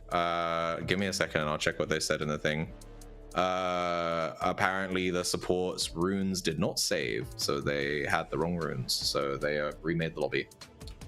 So we're gonna be here for at least another five-ish minutes waiting for that one to kick in. Oh damn, look at that. Eunice comes in the chat. 150 HP per stack is what you get for consume, so there you go. Consume and adapt. So 20 stacks grants you 3k HP. Yeah, give or take, yeah. What was it? Wait, if it's 150 per one, you get one. Yeah, literally 3,000 exactly. So crazy quick. But it's right there.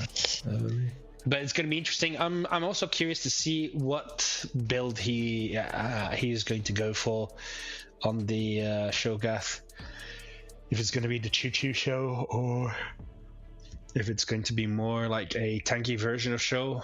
So I'm very curious to see what the idea will be here. I believe the jungle Shogath is usually still just beefy, no? I'm gonna have a quick look and see, but I'm pretty sure that the build is basically the same. Oh no, actually you go more AP focused if you're going. So the jungle build for Shogath, well, I'd say you've got three main iterations. The first one is you get the proto belts to basically get you closer to people. And then you generally play that with bog standard tank runes. I believe that the favorite one there is the Aftershock to play with, and then you go with some other AP items along the lines of Riftmaker to keep you into the fight, gives you heals, and Unending Despair is one of the favorites if I'm not mistaken. You then have the Choo-Choo Shogath, and the Choo-Choo Shogath that is the one that goes with the Hail of blades, and basically you buy Shirelia's, and I'm forgetting what the second song. No, not song. Maybe like Dead Man's Plate, maybe Trailblazer. No, it's Shirelia's, and then whatever the second name of that part is, because it's Shirelia's something. Oh, Shirelia's Revelry. It used to be called. I don't know if it's still called that now. Though. Yeah. No, it's called Shirelia's Battle Song now. Yeah. There we go. Shirelia's Battle Song. It's called, and then after it's called Shirelia's Battle Song, but it was Shirelia's Reverie long time ago. Feeling old now. But you get the Battle Song, and then after that you get the bonus options to go, as you just said, the DMP, so the Dead Man's Plate, the Force of Nature, those kind of things that will provide you with more movement speed. So you can absolutely zoom in to the opposition. And then you've got the third kind, which kind of mirrors the Mundo build that you find, where he becomes like this super beefy frontline, not really that speedy, but just being an absolute nuisance, tanking stuff for 3. So you've got 3 options. My guess, considering how their team has been built, would be that they would go for the Hail of Blades and the Choo-Choo Show with the Battle Song, and on it goes. But I am very curious to see what it will end up being, because you've got multiple options, and I don't think that there is any specific one which is really wrong in any way, shape, or form. I think in this particular build, I don't think there's a point in going for the speed boost one, because he has 2 characters. He has Zillion, right? If he ever needs to get in, he's probably going to get Zillion speed up, right? So, and although I think the way that this team comp works is that if Garion is ahead, the speed buffs and the revive are exclusively for him. And if Vayne gets ahead, then the speed buffs and the revive are exclusively for him, right? We'll see as the lane actually progresses who actually crafts a lead. But I think that they probably just want to tank. I wouldn't be surprised if we go Heartsteel first item, or we go Proto Belt into Heartsteel or something like that, because again, with the Proto Belt, it means that you can kind of catch people off guard with Rupture, right? Like sometimes you can get them with a Rupture they didn't think was in range. So that's kind of a form for them to kind of stagger and engage. But if they can get that, that's the question, right? Can they get that? And otherwise, I think that Cho'Gath's job in this game is to be a massive front line and to make it super hard for Talon and Aurora to get onto his primary carry, which is going to be the Bane. So, but I may be wrong. We'll have to find out. Yeah, well, this is going to be... Now, you said that you don't think it's going to be the Cho'Gath speed up version, so the one with the battle song. Depends, because if they really want to get everybody moving fast, that option could very well still be there. So, because the battle song will speed up both Vayne and Garen, and all the others at the same time. So I do think that there's an angle. The only thing that I'm not concerned about, but wondering, is if you're not over investing too much in movement speed at that point. But we'll see how this goes. However, for Cho'Gath jungle and to get all those stacks to really work out, they got to be first on objectives. You really want to be stacking those objectives. Like, that is a very common thing, because the ultimate gets a bonus % of your total health plus your AP, which means that more often than not, the smite, even the fully upgraded smite of 1.2k, it gets dwarfed by Cho'Gath ults, because those are somewhere along the line of 1.5 to 1.7, depending on how much stacks you already have. If you go plus 20 stacks, if memories serves, I've seen on stream it's 1.8k, at which point, no matter what happens, as long as you are on the objective, you should be getting it. Like, it is Nunu consume on steroids. No, 100%. I think the objective control here for this side of Cudders Cuties should be there if they can be first on the objectives, I think. And if you're getting to a point where it's a 50-50 and he has consume up, it's not 50-50. It's just done, you know. Like Fat Cat has to misplay for him to not be able to outsmite Talon here, because with consume plus smite as a combo, like being able to pop both of them immediately is, you know, it's not really. It shouldn't be a mess. Like, you know, his smite will be, what did you say, it's like 1.8k at max, right? Yeah, so no, his ult, you mean? His ult theoretically has no limit, but if it's 20 stacks, so plus 3k HP, then assuming you've got one half of an AP item in there, it is 1.8k. So technically there should be no contest at that point. But that is, if you get to 20 stacks, you've had a boatload of kills, you've had a boatload of secures on objectives. So at that point, I think that's from ideal settings. Your favorite, but still, 1.5 is the bare minimum on it, I think. So this 1.5 versus 1.2, that's really a significant difference. I don't think that they really get a chance that way.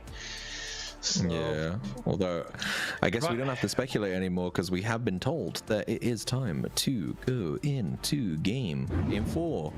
Cudders Cuties, Team Zib, finals is on the line. Let's get it. Go see how this one goes.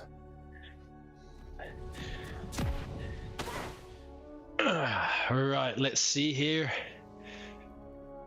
Let's see if I've done a Chapati and if I've cursed the Cudders as I casted by betting on them, because I figured that I might as well put something in. Hell no.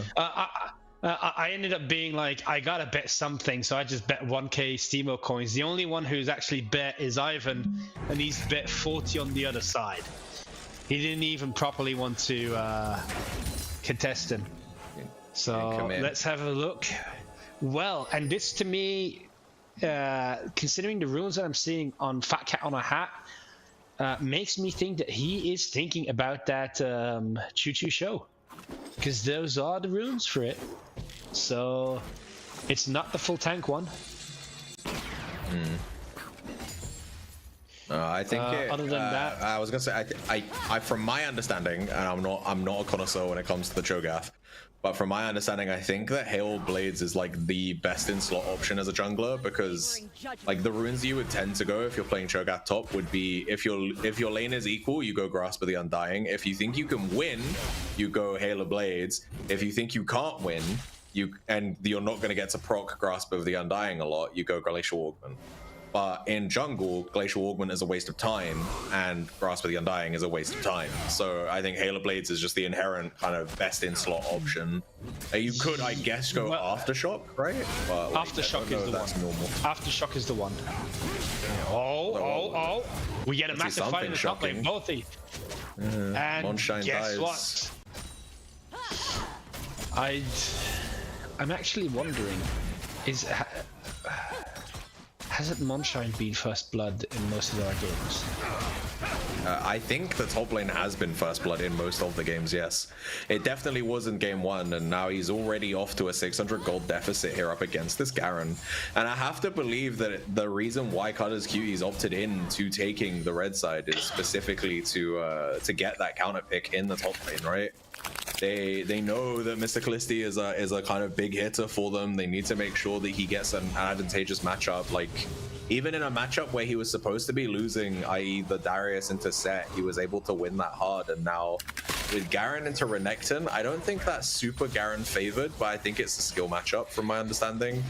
Obviously Monshine on the Renekton he's gonna want he's gonna want shorter trades. Like, he's gonna want to be able to kind of slice in, hit the W, hit the Q, and then dash back out right with the E, and slice and dice his way through the lane. But Garen is happy to just kind of go auto attack Q and then E, and then as long as I can hit my E for 2 seconds or a second or a half, it's a net positive trade for him. And we see that's kind of how it goes there, as Monshine had to rejoin the lane with no meaningful advantage. He comes back with a refillable potion.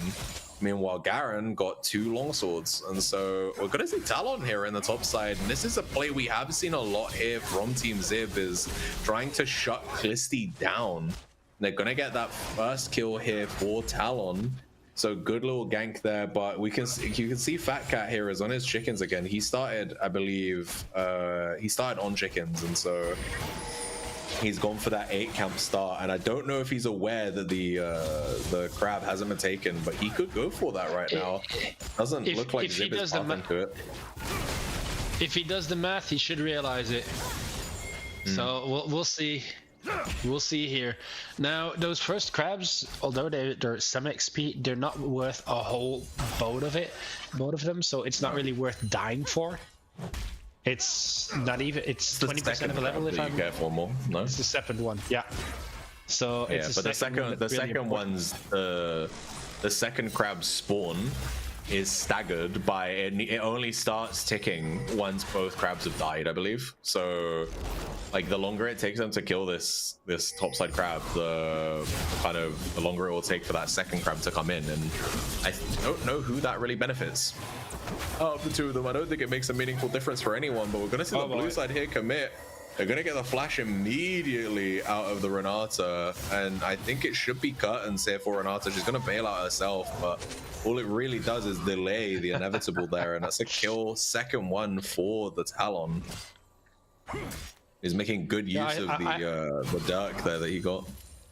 Yeah, I'm somewhat surprised they didn't gift that one over to Veigar Isndi gang.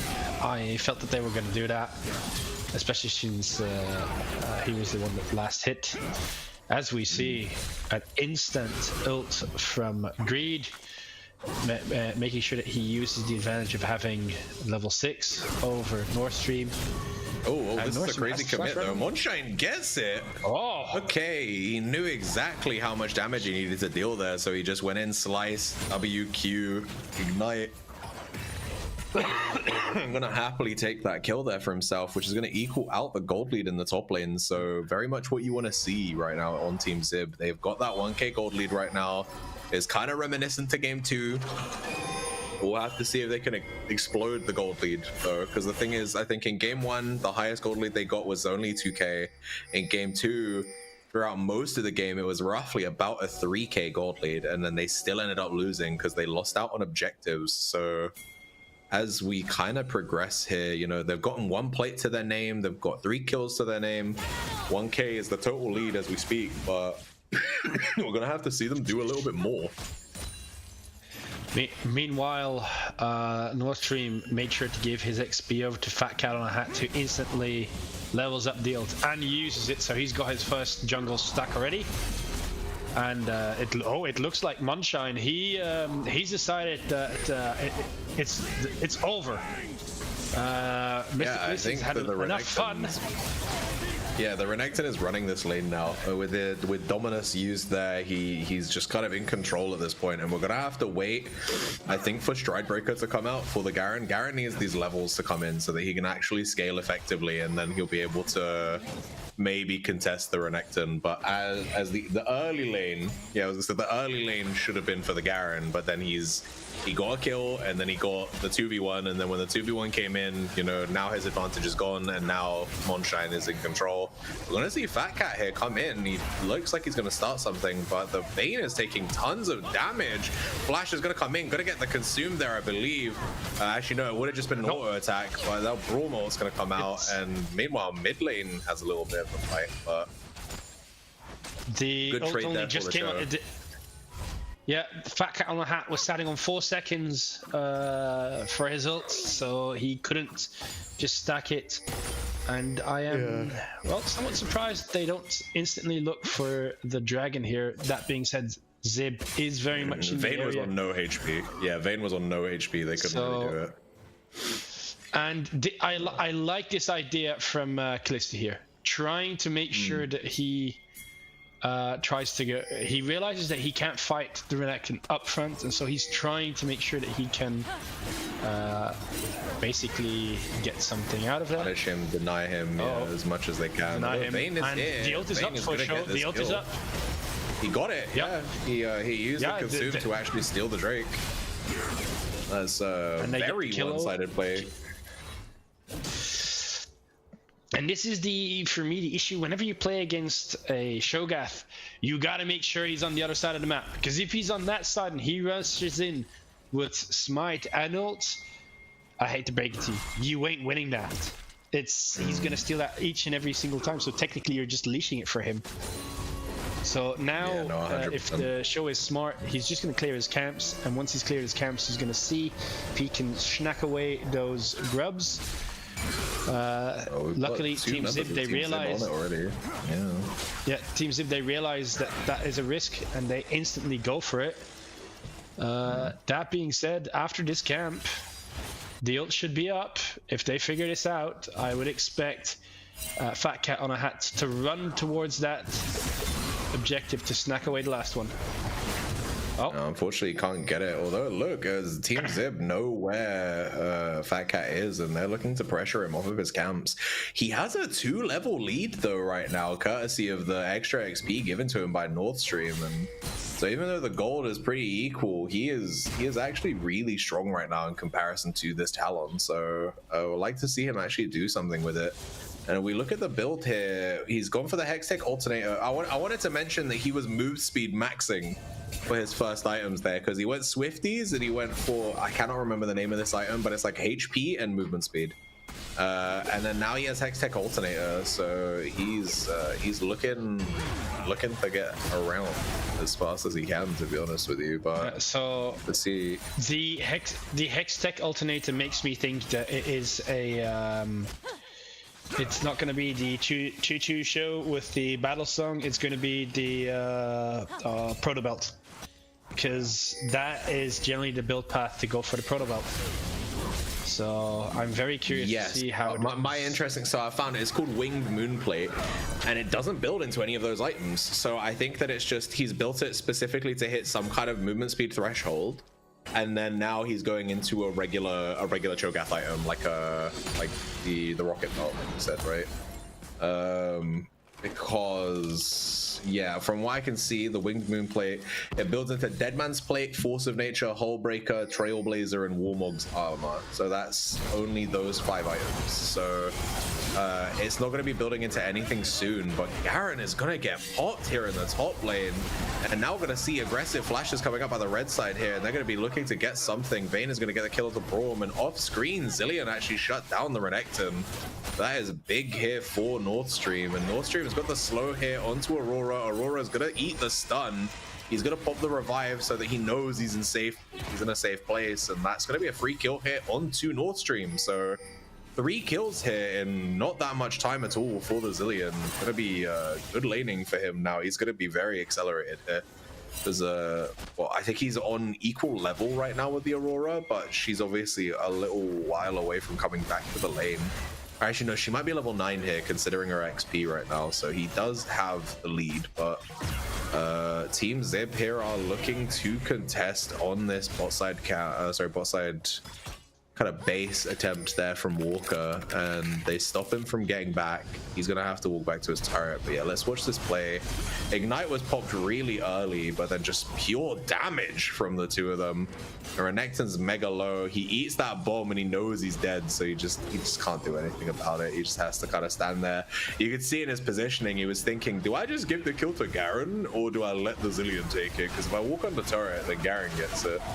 And then on the reverse side of the map, good cross-map play here by the side of Cudders Cuties, knowing where the jungler is, being like, all right, cool, well, Cho'Gath is bot side, let's just run this fucking Braum down. And Braum is 0-2 right now, so a couple of deaths there on the side of Hoi Hoi Hoi.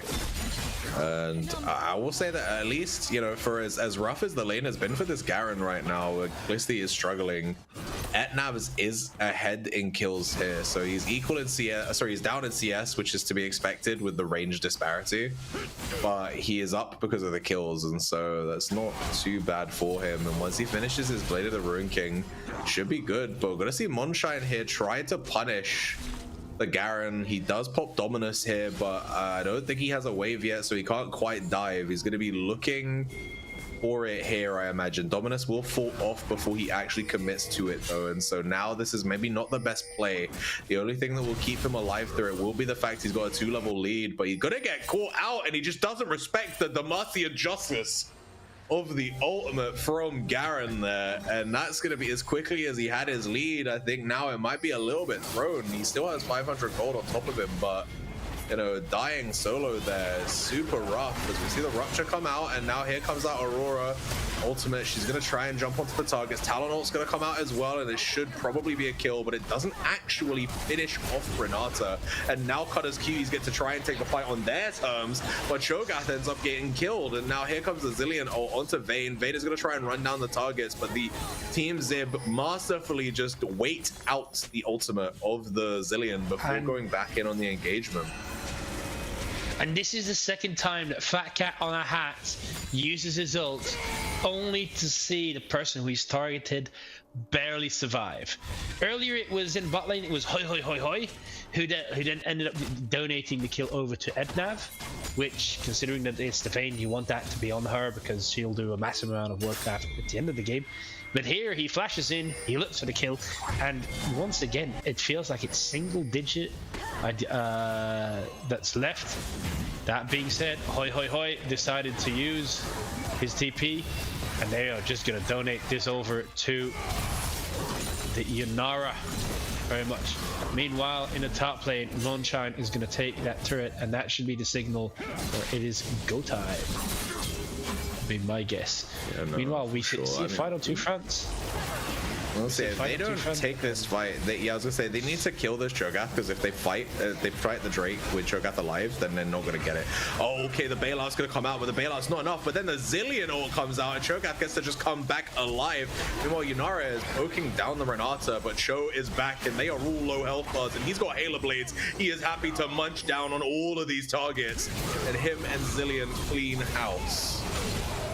And meanwhile, Monshine here is really trying to get vengeance for that Darius game earlier, to literally last game. And so while his team did actually lose out in the team fight, he's winning a 1v1 Darius game. You sure it's just the Darius game? Was the most, that one was the most egregious of the lot, but yeah. I beg to differ. I think the Rise game, the Cassandra Rise game, was kind of similar in terms of gold, because that was a 6k gold lead. Remember? That was also a pretty nasty one. So he looks like to take it upon himself and absolutely just prove back, like, hey, you've had my number earlier, but now it's my turn. And this is a pretty big change of fortunes, and I think it's that's a bit embarrassing for Hoi Hoi Hoi. But we've all been there before. But I think that this is really... Now, if you take stock of the entirety of the game, despite being down in kills, we do see that Team Zib has got a 1k gold lead, mainly on Moonshine of all people. That being said... The ultimate from the Braum comes out there, but it doesn't really land on anyone. Aurora has to use her ultimate defensively. Meanwhile, Vega, the Vega-istic gang is going to die. Oh, no, not like this, Renekton! No! He throws his lead. Oh, that's so depressing there for him. He TP'd in, and the problem is when you TP in plain sight of a Cho'Gath, you are TPing into a Rupture. There is no two ways about it, and the speed buff is coming in here for the Zilean. He's gonna start chasing, gonna see what he can do. He's gonna hit the slow hit onto Aurora. Aurora needs to jump over this wall if she's gonna have any chance of surviving, but she knows that if she tries, she's just gonna eat the Rupture, so she just decides to let it die. And now, you mentioned that Zip had a 1k gold lead. Guess who has a 1k gold lead now? It is Cudders Cuties. They do it without Mr. Clisty as well. He is on the bot lane trying to get some consolation gold for himself. Not only that, not only do they get a kill there, but they get multiple plates around that. And I felt like they were trying to donate that kill over to Fat Cat on a Hat so he could get another stack. That being said, it looks like bot lane, the Cudders Cutie bot lane clearly wants to recall, but right now Team Zip is making sure, like, if you recall, we will make you pay for this. So far we do see 6 stacks on Fat Cat on a Hat, and unless if I am completely mistaken, that means that it is 3 stacks from neutral camp so far, 1 dragon and 2 kills. So he still has ample time to just munch away his jungle. Yeah, no, there is still very much plenty of stack for this Cho'Gath to collect. Can we find out how much HP he's actually on right now? Just so we have a vague idea of what the total HP is. That should be 600. Oh no, I mean as in his total HP with his build and toe. He's got the Deadman's Plate is halfway through. 3k. Yeah, nice. So yeah, he's gonna definitely be the healthiest person on this board right now, as we see Renata get caught out by the Talon. 3.7 is his total right now, and 2.7, sorry. Are they gonna bring out the Herald here? And yeah, just about kills, so that's not too bad. Braum here might be a little bit caught out, but he's gonna go for the second charge. Not gonna actually get it though because of the consume there, and now it's a weird little play. We see that Cho'Gath there stood really weirdly. Did he get stunned there? I don't think he got stunned. He got stunned. He got stunned from the Braum passive. So he got from stunned. The Braum passive. Okay. Yes. Which kind of caused a bit of a weird interaction there. Yeah, because I was looking at Renekton. Renekton was literally holding his W up, like he had it active. He'd pressed the ability, but not actually stunned anyone yet. And so I was like, why is Cho'Gath standing here so weirdly? But yeah, with the Braum passive, that kind of makes sense. On the other side of the map, though, Northstream 5-0-4 on this Zilean, doing his best Bjergsen impression, has gotten the tier 1 top lane on his own, so he's very accelerated right now. My only problem is that, again, the Zilean isn't a carry champion. It's not someone that you can really kind of take over the game on your own with, right? He needs Vayne, he needs Garen to be ahead so that he can support them, because his kit is about supporting people, right? And so we can see the speed boost is coming here onto the Cho'Gath, and this is a dangerous little kind of situation to be in. Vega-istic gang has to pop his ult to try and maneuver himself away, but he's going to get consumed. And that's the 3rd kill here on the map for this Cho'Gath, who is 3-1-7 right now with 2 items completed. And they're going to have complete control over this Dragon Pit. It will be 3rd Drake here for Cudders Cuties, so they're more than happy to take that. Talon's going to go in as if he has a chance in hell of stealing it, but you do not have the ability to do that. This man has 2 smites. Even if he misses one, he's hitting the other, so... And look accidentally at the just cooldown. Over the... Look at the cooldown from that ultimate. Yeah. Because that ultimate is up again. So that means that they can go for something else. He's about to try. He was about to try and take down the Aurora. Here we go, there, here we and go, I think here we they're go. gonna settle on the Braum. If Zilean can give some speed boost here, I think they can catch this guy immediately. And there we go. The 99% speed boost comes in.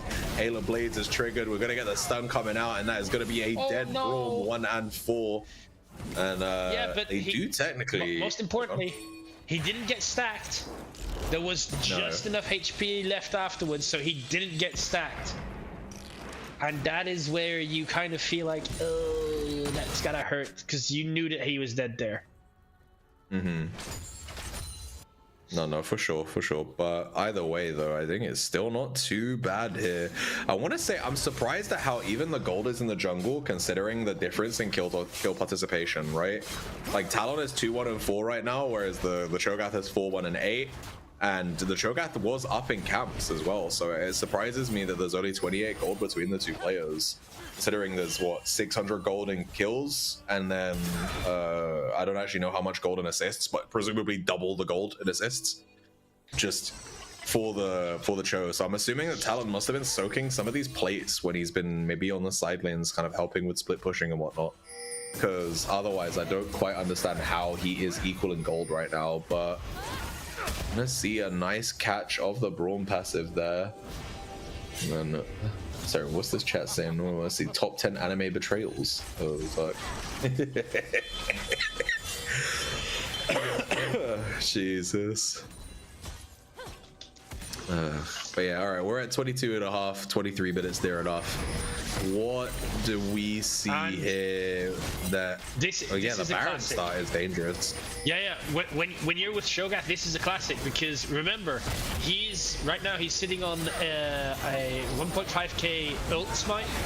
So Walker you want to start this to force a fight. The fight is gonna come out, and we're gonna see. Okay. Both supports are dead here, but here comes Veigar is the gang, and Zilean gonna keep Vayne alive with the revive here. But for how long? Because Monshine and Veigar is the gang are on top of him, and I think he's gonna go down, and this is gonna be shutdowns across the board for Team Zib. They already took the fight positively here, and now they're gonna keep chasing. We're gonna see North Stream hits the speed boost, but look at where all of the Team Zib members are positioned. We're gonna see, I'm sure that Talon is sitting here waiting to jump over this wall to try and catch this Zilean, and Zilean ult is not back up yet. He still has a little while to wait for it, and that's gonna be his first death of the game as Serath is popped. And okay, they get a return kill. Veigar is the gang is caught with his pants down a little bit, and Mr. Callisti is gonna be able to get him, but Aurora will finish off the set here. And now Walker is back up. He's the only member of his team that's alive, and with all the pings coming out, I think I'm interested to see what those pings are, because there clearly is like person respawning. Like that's the sound of those pings. Is someone's tilted in this game, and I don't know who it is yet. But that play was really rough for the Cuties. There we go. We get, and that now means that with that ult on the red camp means that Backgammon Cat has 5 monsters stacked currently. However, more importantly, when you're playing the flash commit. If they kill Talon here, this might be big for them. Talon's gonna jump over that wall though, but look, here comes the TP from Mr. Callisti. Oh, sorry, no, North Stream even. He's gonna give the speed boost over to Cho'Gath, but Cho'Gath gets chunked. And they have to fall back here. That's a really big commitment to try and get a kill before this Drake comes up. And all they really got was a HP trade here. So, you know, Talon is still alive. Talon can still try to contest. It is Mountain Soul, by the way. So if they get Mountain Soul, this Cho'Gath and this Garen are going to become so much harder to kill. So they're going to be looking to try and take that as soon as it spawns. We got, what, 25 seconds on the clock right now before they can actually go for it. And so... gonna be watching this eagerly. Yeah, they could try to contest, do a cross map where you could do Baron for the Drake, but I don't think it's a wise choice here. No, that's most certainly not a wise choice. The only way to get anything is you're gonna have to fight the show. You're gonna have to blow them up. It's the only way that you can. And as a team, it's absolutely gonna blow that you have to focus the show down. Like this is not fun at all. So look at how they're immediately pulling it out, starting it up, keeping it aggro just enough. But this is a big smite, so. I like how they've got the Cudders Cuties positioned in such a way that they're kind of forced away. The Brawl Motor is going to come out, and holy, Walker is immediately down. His health bar got depleted so quickly, and they are actually going to force them off the Drake here. So this is going to delay the Soul Timer by 5 minutes. It's going to give Veigar, Gang, and the Aurora Breed some more time to get some more gold in this game, where, you know, we can see they're on 2.5 items or 3 items for the Yunara. And, you know, Yunara is a hyperscaler. She's reached that point right now where she's mega dangerous in this game, and she heavily outranges the Vaynes. So for Cudders Cuties to kind of find some kind of purchase in this game, they need to find a way to circumvent that, right? They need to play in Vayne's range, not in the Yunara's range. And I don't know if they can right now. We're gonna see they commit really hard. They do finish off the Vayne, but Talon is gonna die for it, and now Garen is gonna get given the bailout and the Zillion ult.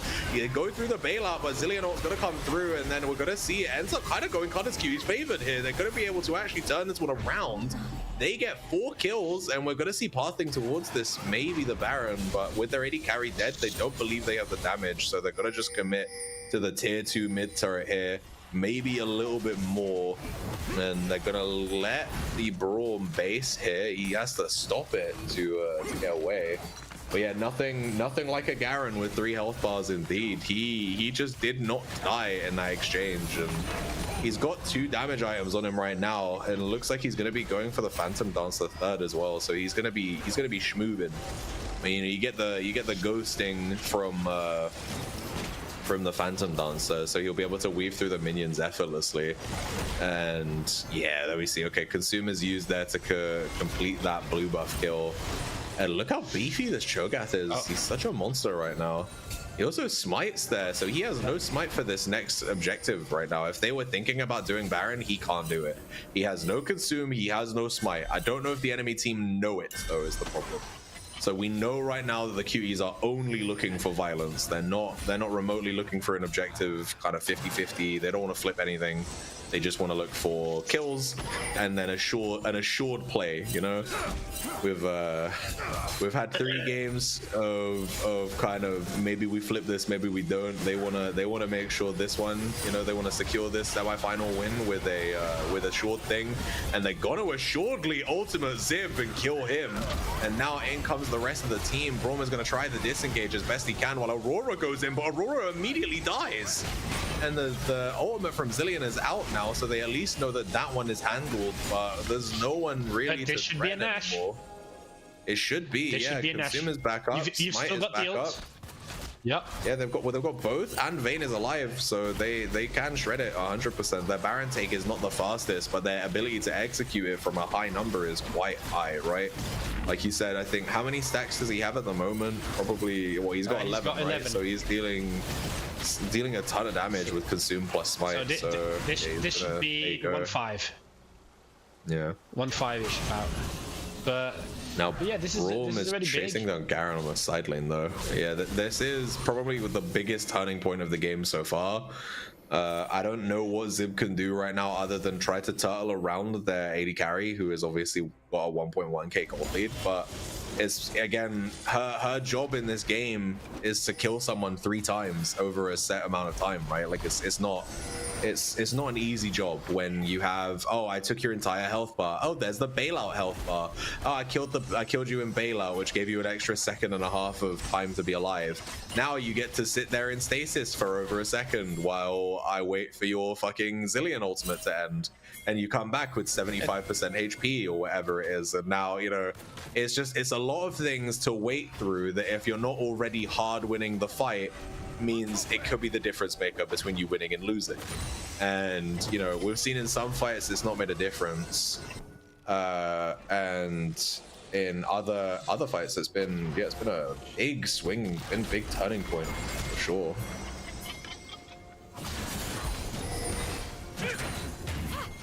Well, we do see them posturing, trying to get the vision in. They want to make sure that there are no mistakes here.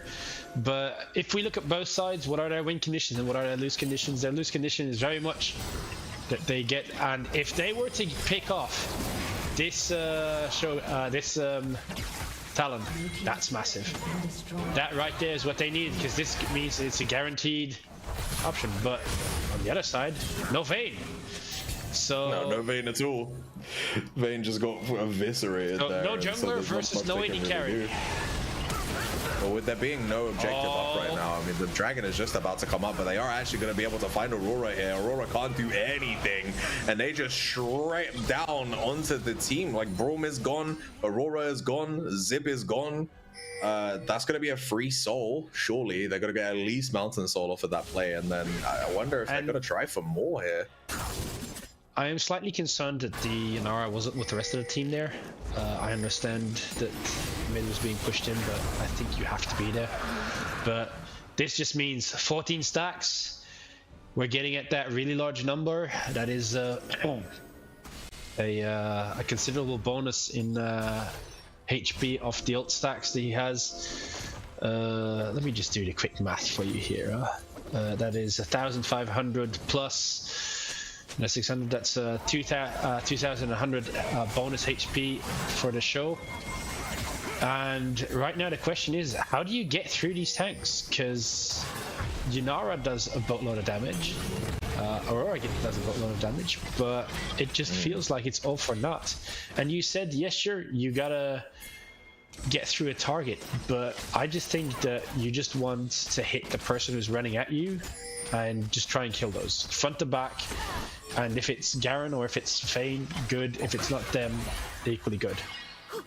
But this is where for Zib, if you want to win, you gotta protect your AD carry at all costs. Like, Veigar's Ligan can carry this. And if you're Cudders Cuties side, well then it's keep speeding everybody up and make sure that you get onto the priority targets. Make sure you get onto the Greed or Veigar's Ligan. Either one of the two will suit you. But I've got a feeling that this game is going to go to the Elder Dragon.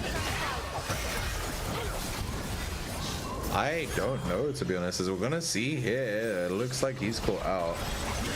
And they do actually get him out there, able to jump over the wall. That's the beauty of the Talon there. But I do want to say that I think the Talon has had a much harder time getting into this game, and I think that again it's a little bit of a draft diff here, as two people are going to get caught by the Rupture, and one of those people is someone you do not want to get consumed. And that is immediately Veigar is the gang dead.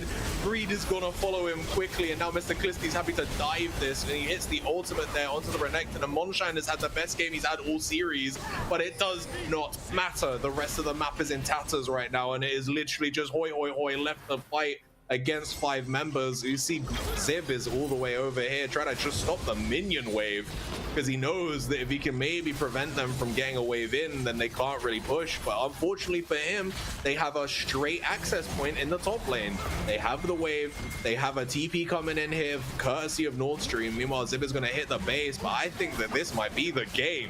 We can see here, looks like they're going to take this one down. They're going to catch it was Braum there who got caught by the Renata Q, and he is just going to die, and that's going to be a straight ace. And with 8k gold lead, the Cudders Cuties stay up. Operation Bull Zero seems to still be in full effect, it seems, as we're going to see the Updog variant comp get Cudders Cuties into the finals.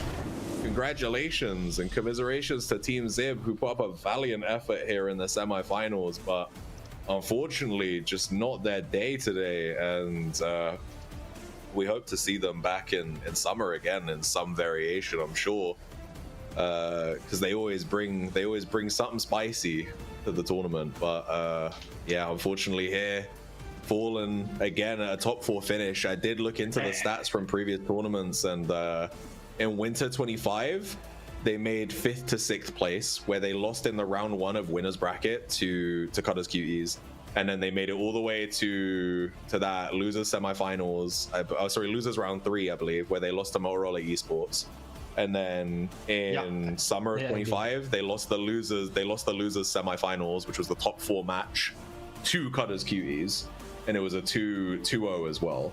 And then obviously here in winter of 26, in semifinals, they have lost again to Cudders Cuties. So it's a crippling defeat there, I think. And unfortunately, their all-time record here, I believe, if we include all Pakara Brawler and Hypes' Camp and Team Zib games, it's 2-1 now. It was 2-1 in group stage, so that's what, 4-2. Then it was a 2-0 in winter of 25, I believe. And then in summer of 25, it was also a 2-0. So that's what 8-2, I think, all time is their record. Yep. So, but the record doesn't matter as much as the fact that this matchup is becoming an instant classic. Because even though if you look at the 8-2 record, you're like, oh, this is one-sided. Most of the games are properly fought-out games. Like, it's not stomps every single game that you see. So, whereas it is regrettable to see them fall to that record and it being a 2-8. They still very much put up a decent showing of themselves and a proper fight. And once you get into playoffs, that is all you can ask from a team. Put up a proper fight. Because on the day, sometimes you're going to have a bad day, sometimes you have a good day. Especially when you go on deeper into these series. Fatigue sets in, a bit of stress because you don't want to go home stressing. Sets in whether you like it or not, and all that just compounds to generally games just going over a lot faster. I'm very happy to have seen actually a fourth game. Chapati Master did hit the nail on the head, saying that Aaron needs to change his script a bit because he's becoming a bit lazy. Upper and lower bracket has the third seed in the finalists, both winning 3-1s. So I am slightly concerned there. Aaron, I hope that you are changing your scripts a bit for the last semi-final and for the finals, that you will have different ways. That at least you are scripting them to go 5 games, because at this point it's becoming a bit predictable. Hey, I don't run the scripts, alright? That's Eunice, alright? I just run the camera.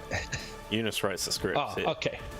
All right, I need to excuse to say sorry to Aaron. It is Eunice who needs to be doing a better job of script writing, not Aaron. Aaron does a fantastic job providing us with all of the production. That being said, day 0, I think this is a irrelevant question, but I'm going to ask it nonetheless. MVP, I think you and I are in agreement here. I think that's going to be a fail. Yeah, I think it's Luca. Yeah. So I think it's simplicity. I think he, in games 1 through 3, he hard won every single lane, and then I mean in game 3, obviously they ended up losing, but I don't think they lost because of him. They lost because Greed Yone was insane, and they kind of played away from him a little bit too much, and so it kind of cost them, right? But I think a shout out needs to be said for North Stream in game 4. I think that in game 4 the Zilean was really clean, because game 4 was Mysticalisty's weakest performance in my opinion.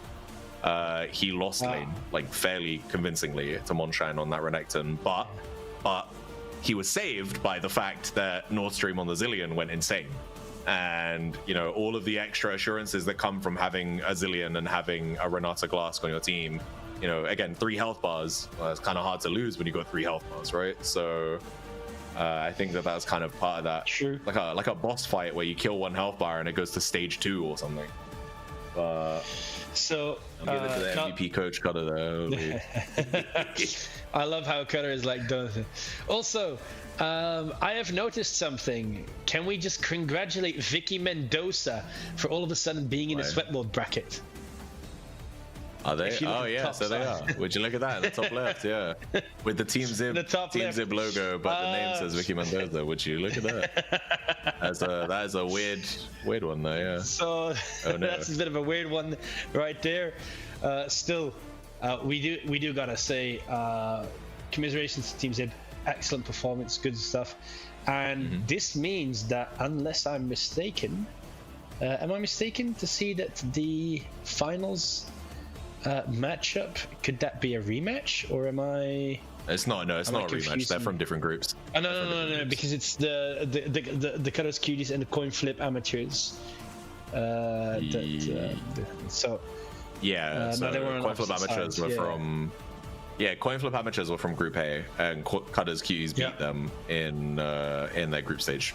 But Yeah, Latitude has run the gauntlet of 3 of the 4 Group A teams. So they beat Coin Flip Amateurs in the quarterfinals 2-1. Then they faced Perplexed Express, who was the 2nd seed of Group A in the semifinals, where they beat them 3-0. And now they're going to face the 3rd seed of Group A in the grand finals. So they have run the entire gauntlet. By the end of this tournament, they'll have faced so they faced every single team in Group A, so that was 4 teams, and they'll face 4 of the 5 teams from the other group. So they'll have faced 8 of the 9 available opponents, which is an interesting stat to see. But we'll see whether or not they can get a winning record against Cudders Cuties in the finals and save my scalp, to see.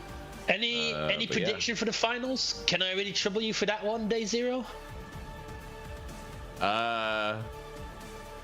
I have to stay contractually that I think Latitude are going to win, because if they don't win, then I'm losing my hair. So hey, Chris and the boys I'm gonna call it a 3-1. I think the Cuties might bring a game, but I think again stylistically the teams are quite different. I think that again Latitude play through their bot lane a lot.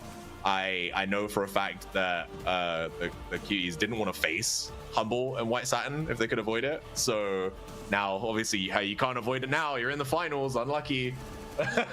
So I think that Walker and Etnavs being kind of the safer point here for Cudders Cuties means they might get abused in the bot lane by Humble and White Satin. But I think the top side, I think Mr. Callisti is again one of the stronger points of Cudders Cuties, and I think the enemy mid is one of the weaker points of Latitude. So I think we might find ourselves in a situation where it's going to be, can the lead that Humble generates against Walker and Etnavs outdo the lead that Mr. Callisti can get by beating enemy mid? So, but we're going to cut it there. We will be back soon. I believe there is another game in 45 minutes that if we can get stream ready for. Unfortunately, Aaron has got to leave, so it won't be a main broadcast one, but we're going to try our best to find a broadcast to be able to get it streamed. It should be casted by Lime and Misco. It's going to be Hard Stuck Helmets versus Gromp Support Group in best of 5 Hard Stuck Heroes semi-final action. So we will see all of you maybe in 45 minutes. You'll see a ping in the stream when we go live. Otherwise, thank you Mahasbara for casting. Thank you everybody for coming into the stream and watching the semi-finals. We'll see you all soon.